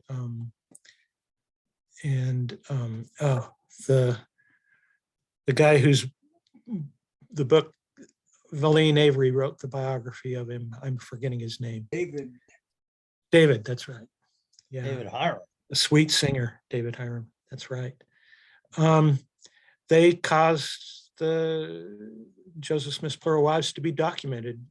They caused them to write them down. And of course, there were other things that would have still been there, like the Clayton Diary and these women, some of them wrote autobiographies that told the story from their point of view of how they'd married Joseph Smith. And we would have still had those. But these affidavits were just extremely helpful and valuable. And these women, as I say, late evidence, retrospective evidence often gets dates wrong. Like the person knows the story, but they can't tell you the exact date when it happened.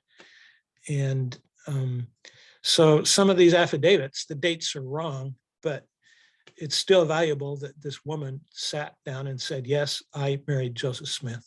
And, even if she got the date wrong, it probably was in the ballpark. And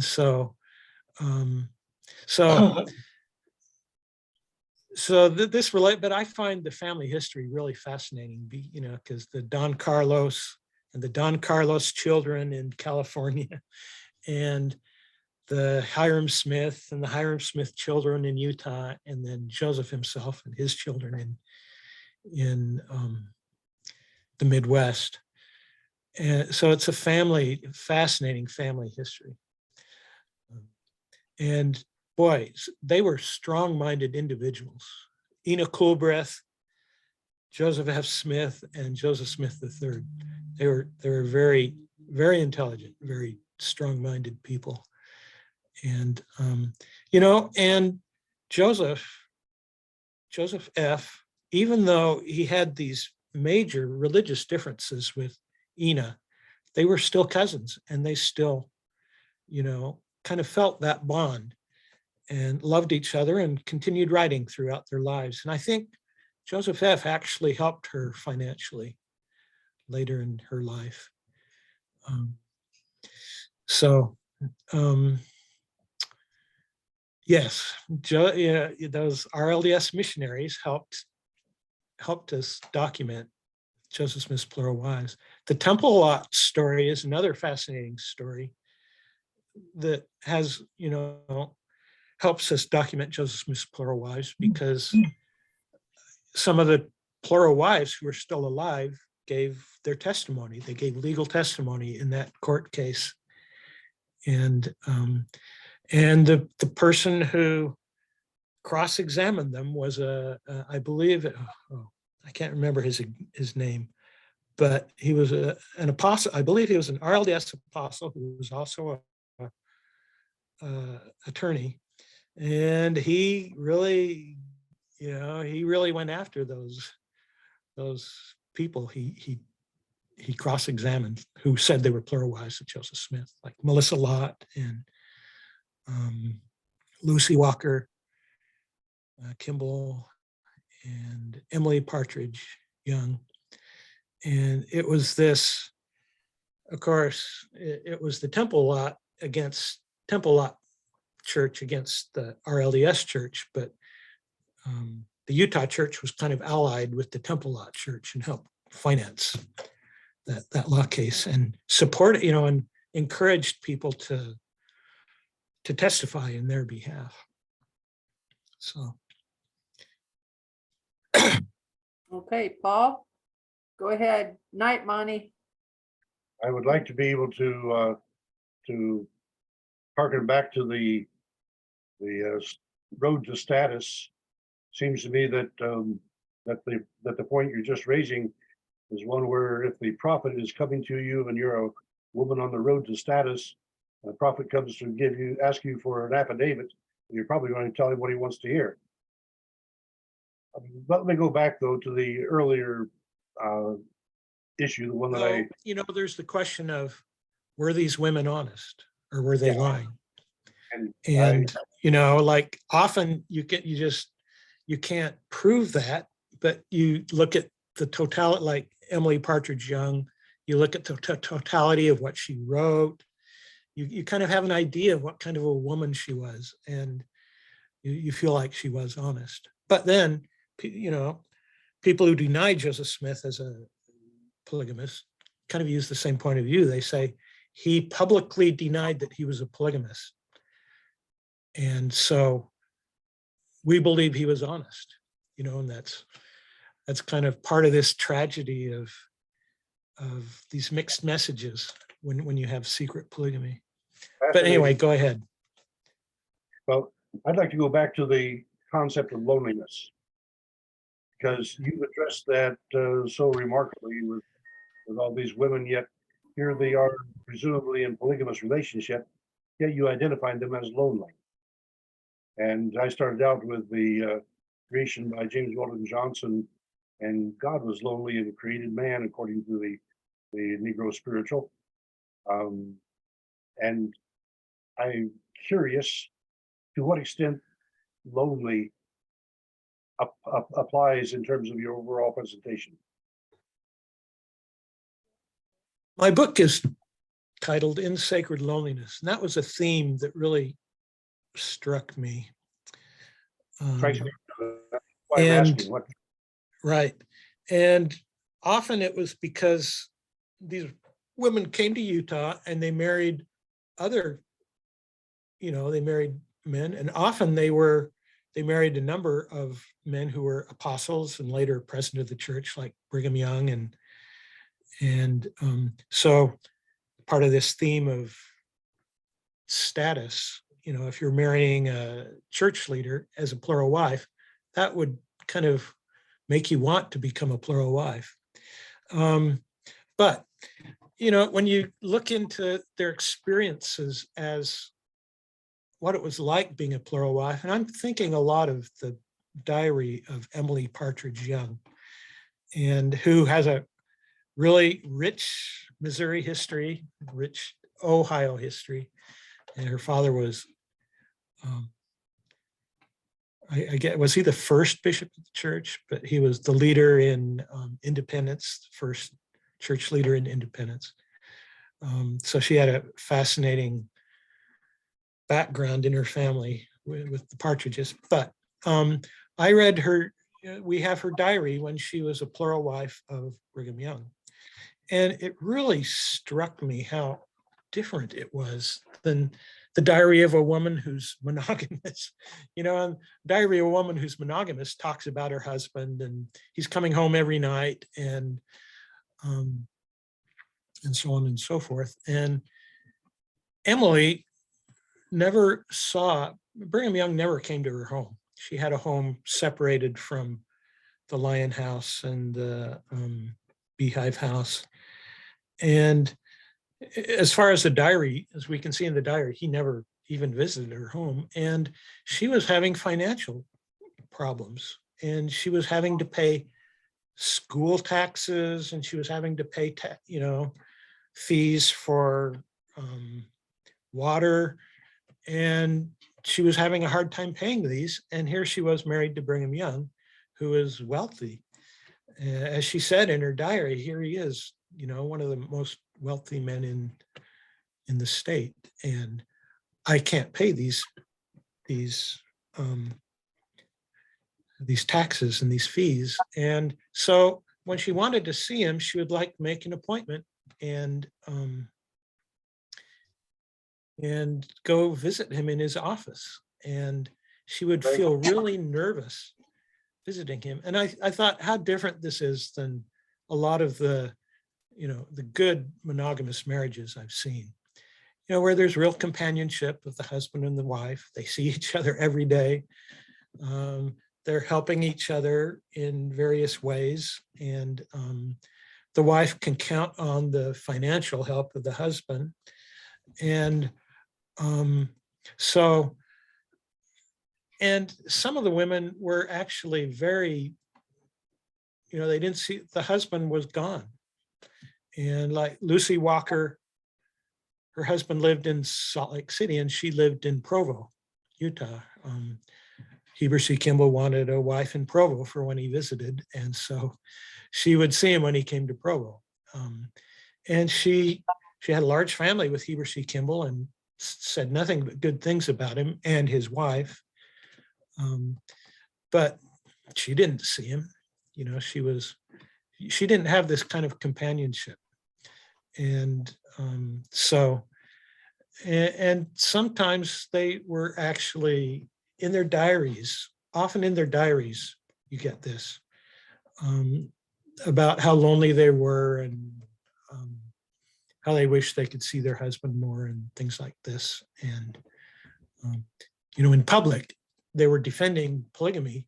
They would go to these mass meetings in favor of polygamy and defend polygamy and talk about how wonderful it was. And they did, they were sincere. They believed you need to be polygamous to get the highest exaltation. But in their private lives, when you read their diaries, they were having financial struggles and they were, they did not have companionship that is part of a normal monogamous marriage. So that's an explanation of that part of my book. So, and I thank you for your introductions, the prayer and the poem you read before, and they both talked about loneliness and God. And so that fit in with this idea of the theme of my book. And one of my favorite novels is South American novel, 100 Years of Loneliness by Gabriel Garcia Marquez. My dad taught Spanish, so I had a background in Spanish literature. And in this book, the men are off fighting battles and the women are at home somehow keeping the family afloat financially while the men are off. And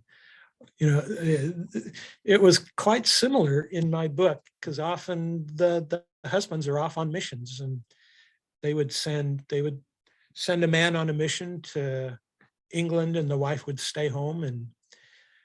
it was difficult for her financially, even though she was expecting the church to help her. It was a difficult situation, because I know it's hard to go and ask for help sometimes. Lots of interesting stories in the RLDS history of the women who were fundamentally abandoned by their husbands to go on a mission. John L. Bear, for example, I think had 3 wives that died on the farms where he left them while he was out on a mission, and just so sad to recognize that our tradition, the whole Mormon tradition, the Smith-Rigdon tradition, has so much of that loneliness hiding in it, and it's not part of the history we talk about much.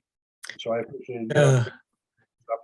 And in the Utah church, they changed it mostly so it's young single men before they get married who go on missions, and women.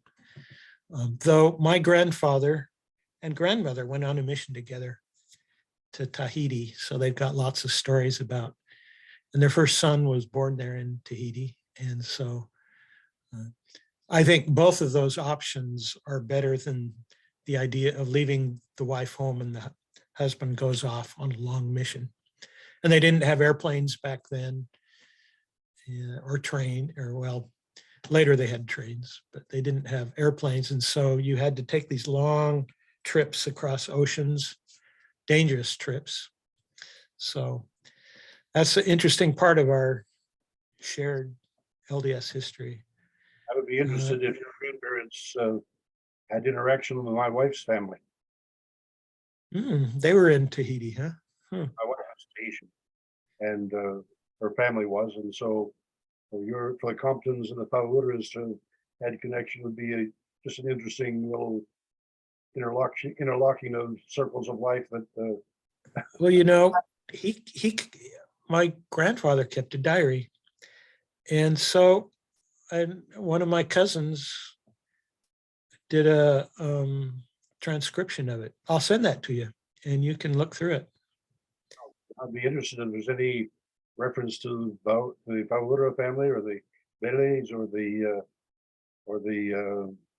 other families that I know of being tied to my wife, because there's so well. After our conference, my daughter hosted the French delegation for dinner. There were 11 people in the delegation, 10 of them from Polynesia, and they 4 different islands, but all of them were somehow related to my wife's family, the Paulitas. So it was just the interconnectedness. Even though it was the French delegation, there was an extended family from our vantage point, and it really was nice to get that brotherhood. That's interesting. Yeah, I know my oldest uncle. We always called him Bud, Uncle Bud, and they gave him a Tahitian name. Like, so his real name is, they would say, oh yeah, that's not his real name. His real name's Maharamai or something like that. I don't even know it because he was always Uncle Bud. Yes, if you could make that available to me, I'd be happy to peruse it and see. Yes, I'll send it to you. Thank you. Now, I'd be kind of interested, I've talked a lot, but I'd be kind of interested in hearing a little bit about as you were growing up, RLDS, Community of Christ, what your experience was with Joseph Smith and as a polygamist. Like, when you were raised, was it like totally that he was not a polygamist, or how did you deal with the issue? So like, Paul, tell me. Okay, well, my mother wrote her master's thesis in a bibliography of Joseph Smith's writings. And so she got very well acquainted with his style, with his vocabulary. And this was before computers, but she put together a remarkable tabulation of his word count, the sentence structures, and the style of writing. And then she also studied others that were of the same period. And she found, for example, that 132 was written by Brigham Young, not by Joseph Smith. Okay. And so, um, So I'm highly suspicious as a Uh-huh. boy in that context. I'm highly suspicious of Brigham Young because, well, and then I've worked in Nauvoo for many years as an archaeologist. And so I've dug into the Smith family with a great deal of detail. Um, I'm inclined to want to give Joseph Smith the benefit of the doubt. okay. So I it certainly sounds would- like you come from a history background. Your mother was a historian and you are I too. Yeah. particularly like to give Joseph Smith III the benefit of the doubt because I have attempted to do the press conferences as Joseph Smith III, having studied him pretty thoroughly, and I'm looking forward to the excavation of Liberty Hall in Lamoni to help restore his property to its 18 or maybe 1900 condition. But yeah, fact is that I'm suspicious. I recognize that Joseph Smith was clearly involved in a lot of secrecy that I don't approve of. I mean, the secrecy of the rights of the temple and that kind of thing. Even there's I've written 1,000 pages on the Mansion House, which publishers don't want because it's too big. And so, but in that, there's an awful lot of information about the rituals that are being conducted there. And so I see that, and the more I try to figure out exactly what was going on and exactly when, there are more questions perhaps than answers, but it is a fascinating study, and I am, well, and I'm convinced that he should not have run for president. Okay. Anyone else? Would you like to tell me a little bit about your background in dealing with this issue? RLDS? I guess Shane. But you're muted. Unmute yourself, Shane. Oh, yes. Yes, well, I was actually a convert to the RLDS the church 30 years ago from the LDS church, and so I used to I used to have doctrinal discussions with family members and other people I knew in the LDS church, and so I started reading older RLDS apologetic works like the book Fundamental Differences by Russell Ralston, and for a while I was believing that Joseph Smith was not a polygamist, but then I started reading I started reading other historians. Like I got more into the modern stuff, like Richard Howard and Paul Edwards, and so I changed my views later on, and concluded that, well, he probably was he probably was involved with it to a degree. And I remember one of my first conversations about it was talking to Steve Shields. I'm sure you're familiar with him. And anyway, one of the first questions I asked Steve was about that, and Steve said, well, we do acknowledge that Joseph Smith may have been involved with some other women, but that doesn't mean we believe it's right.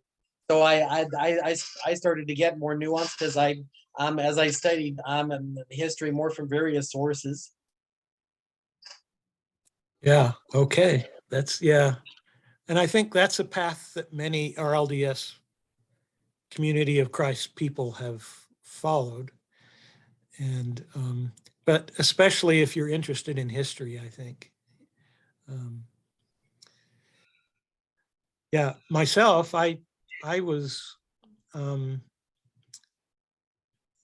yeah, I always accepted that Joseph Smith was a polygamist. That was like the background, even though I hadn't done any research in it. And I was just interested in Mormon history generally for a long time, and went to the Miller-Eccles group and, sampled all kinds of history, but I didn't do any of my own research in polygamy until much later in my life.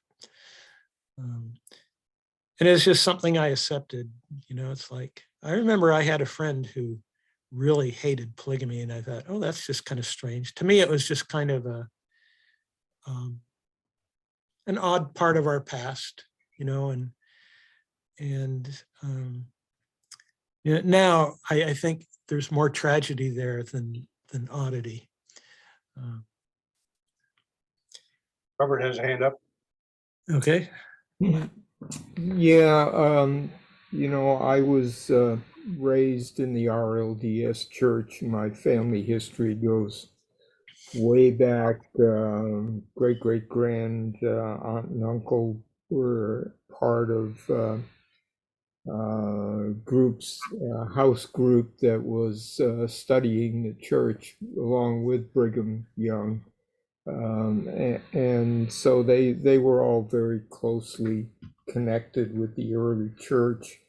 But I was just taught that Joseph Smith did not have any wives except Emma, and that polygamy was a construct of Brigham Young, but it wasn't a big issue. It was just, that was the statement, that was it. My fascination with the issue started when I moved out to the Chicago area with my first job and started discovering Nauvoo and getting interested in the history of Nauvoo. And then, of course, the polygamy issue became a really big issue.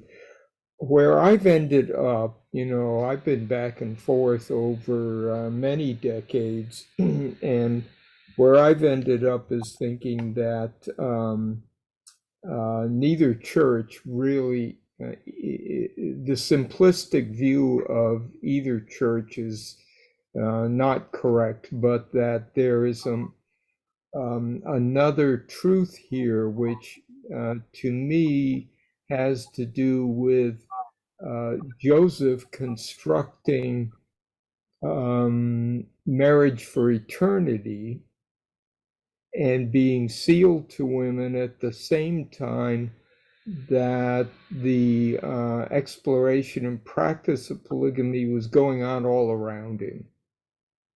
And if you go back to the Kirtland revelation on marriage, what does it say? It says, because we've been accused of polygamy. Brigham Young did missionary work in Maine with a polygamous and had family connections with them. I think polygamy was in the air and in the water. John Bennett went totally crazy with it, and you can see what Joseph did with him. But I think it just got out of hand, and Joseph got. I'm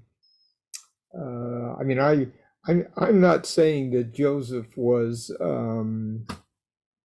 never had extramarital relationships. He may well have, but I really think theologically he was not practicing polygamy theologically. He was practicing covenants for the afterlife. That's what I end up. Oh, interesting. Okay. That's pretty close to where I would come down today as well. I recognize there's very good likelihood that he was seeking sealings for eternity. You started out with Elizabeth, and I think it was Brigham that sealed her to Joseph for eternity, and so that I think is of the evidence of a residual kind of theology and philosophy that represents where Joseph Smith's thinking was. Brigham Young's thinking, on the other hand, was quite polygamous, and with Clayton as his close ally and Kimball as close ally, the other members of the Core of 12 as close allies, then they were able to prevail. Sidney Rigdon ends up going to Pennsylvania, and Lyman White went to Texas. He probably had the better idea. But see about that when we get to meet in Texas this fall. Paul? Paul? Yes. I think it kind of goes to the fact that Joseph was married to Emma, and Emma was a badass. She didn't put, yeah, she vacillated some, but she was not a big pro polygamy Exactly. person. And I think Joseph was a little scared of her. As Monty points out, that's a pretty intimidating situation to be in. Yeah. Well, and he writes letters. You can come when Emma's not here, and come see me. And If she's Yeah. not here, you can be in perfect safety.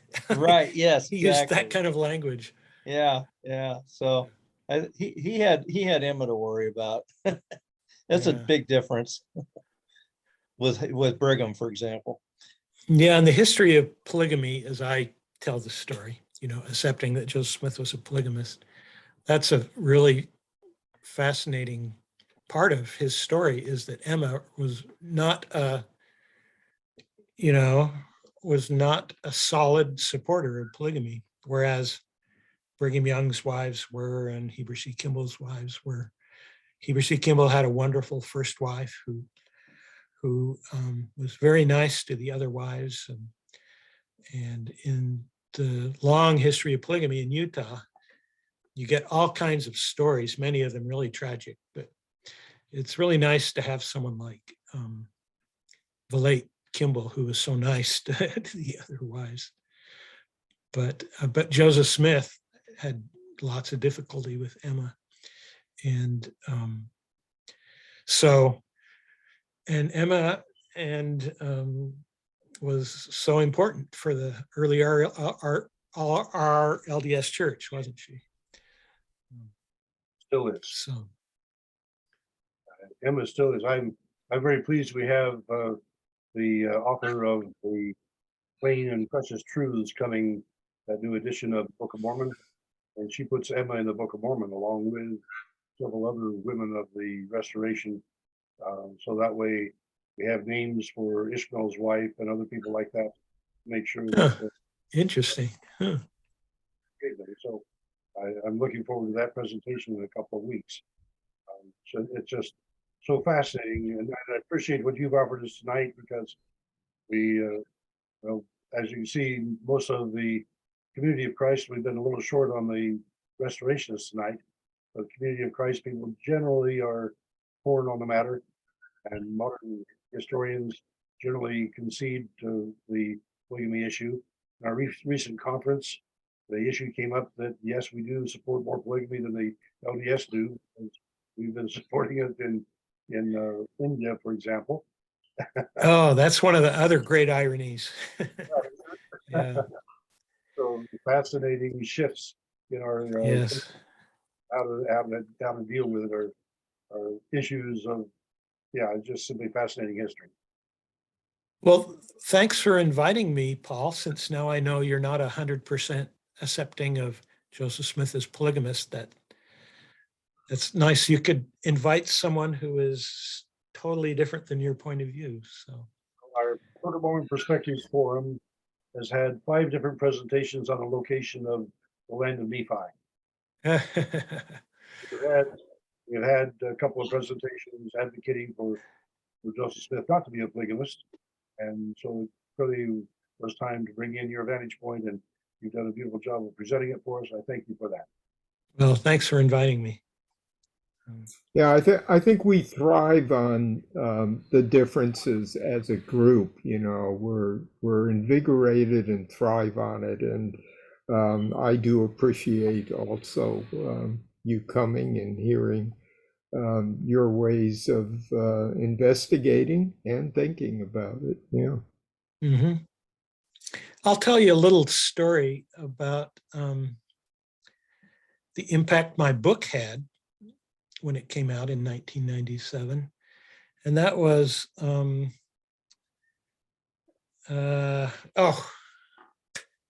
his name's escaping me. I'm getting old.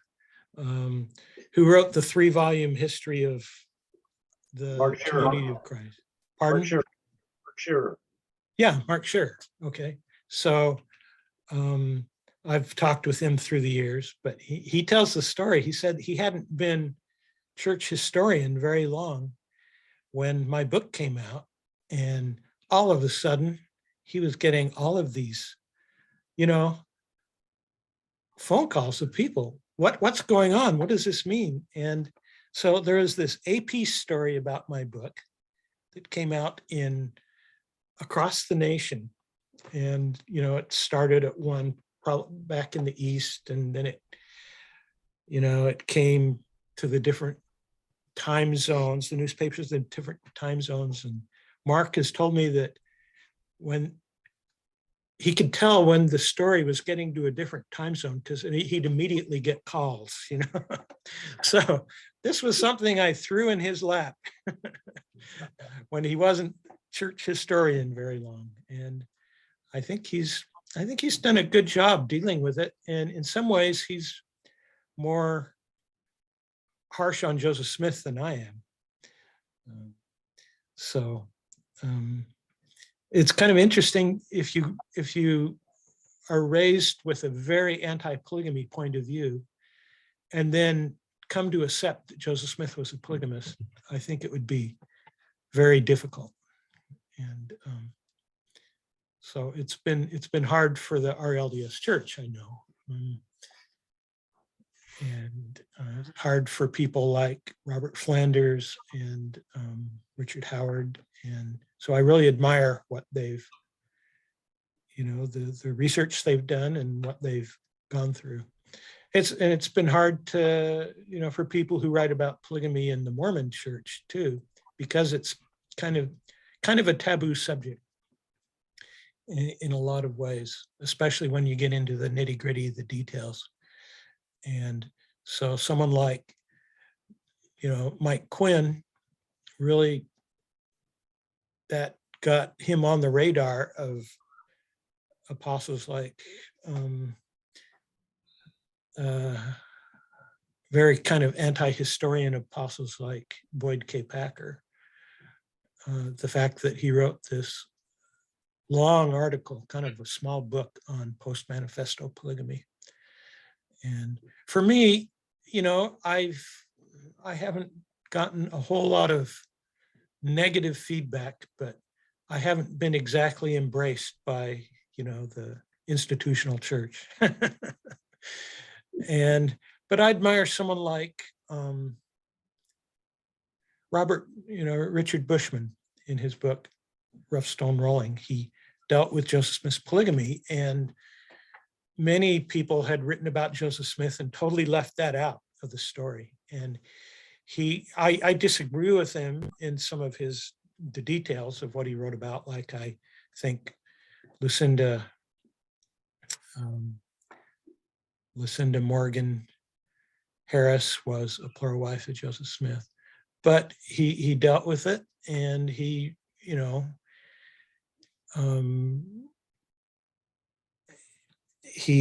tried to work it out in a way that was kind of positive in his view of Joseph Smith. But he quoted my book in his footnotes, and he quoted books by Vogel in his footnotes. And so I really admire the fact that he has, people like him have dealt with Joseph Smith's polygamy, and people like Brian Hales, who's more conservative than I am, but I admire the fact that he's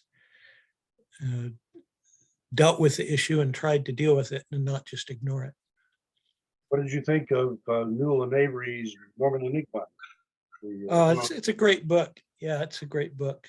And they had problems after it was printed. They had problems with the institutional church. And but the story of how they wrote that book is fascinating. And by the way, there's a book by Joe Geisner. What is it called, Michael? It's called Writing Mormon History. Yeah, I haven't read it, but it's good. Yeah. It's good. But Is it a bunch good? of people have written about how they wrote their books. And Linda Newell wrote one of those chapters. And so what it really goes into what happened to her after the book was published. Mhm. You know, I wrote an article, but it's about how I came to write the book in that book. But I really enjoyed that book. It was fun to read and really interesting. One thing I point out on that book is it's around the same time Andy Ehat was writing his master's thesis on the temple endowment, basically, and they basically, I mean, they had the same sources to work with. We all have pretty much the same sources to work with. Are But you when talking? read What Andy- book are you talking about? well, Andy Ehat, it was unpublished. but it was his Same master's time as what book? as Val and Linda's book on Emma. Val and Linda's book. Okay. Yeah. And Norman Indig. you know, you read Val and Linda's book and Joseph's a horny prophet, and you read Andy Ehat, and you know, it's this glowing apologetic, you know, of Joseph Smith. So same, you look at the footnotes, the same sources. You know, it's I've been it's told- also interpretation. I've been told that Andy Ehat wanted to write about Joseph Smith's polygamy, and his advisors advised him against doing that. You know, Mhm. and so he wrote the other thing, which was a great contribution too. Yeah. But again, that shows that it was kind of like a taboo subject Yeah. back then. Yeah. Yeah. I know Bill Russell, he's a friend of mine, and he talks about when he teaches his history class, LDS history class, he says, that's always the most popular book is Mormon Enigma. So, and Linda helped me somewhat when I was working on my book. And she was connected with University of Utah Press and probably would have been published by University of Utah Press, but they did a restructuring and she dropped out. And so it ended up in Signature Books. But she was a great person. And I knew Val Avery too. She was great also. Val used to be a regular at John Whitmer meetings.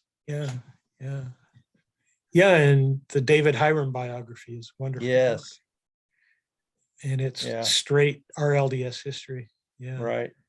Though, you know, obviously the Utah church comes in there because he was a missionary there, and she thinks Right. that was a factor in some of his problems that he had.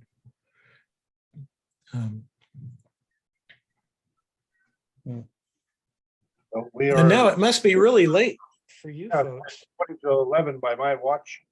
And so Yeah, normally- so it's early for me, so I'm happy to stay, but if you need to call it off, go ahead. if there's anyone else who wants to ask a question, let me sing us off, and then if you want to stick around, we may still have some discussion afterwards. Good night, the Lord is watching o'er you. Good night, his blessings go before you. Good night, and we'll be praying for you. So good night, may God bless you. Good night. Good night, Okay. everybody. I'm on the Thank East you. Coast, so good to see you, Todd. Whoa, thanks for Good staying up. night. Signal for Robert to shut off the recording. Michael. Hey, Todd, Yeah, remember, I believe it was Logan. I was sitting with you in this when they were reviewing your book, Sacred Loneliness.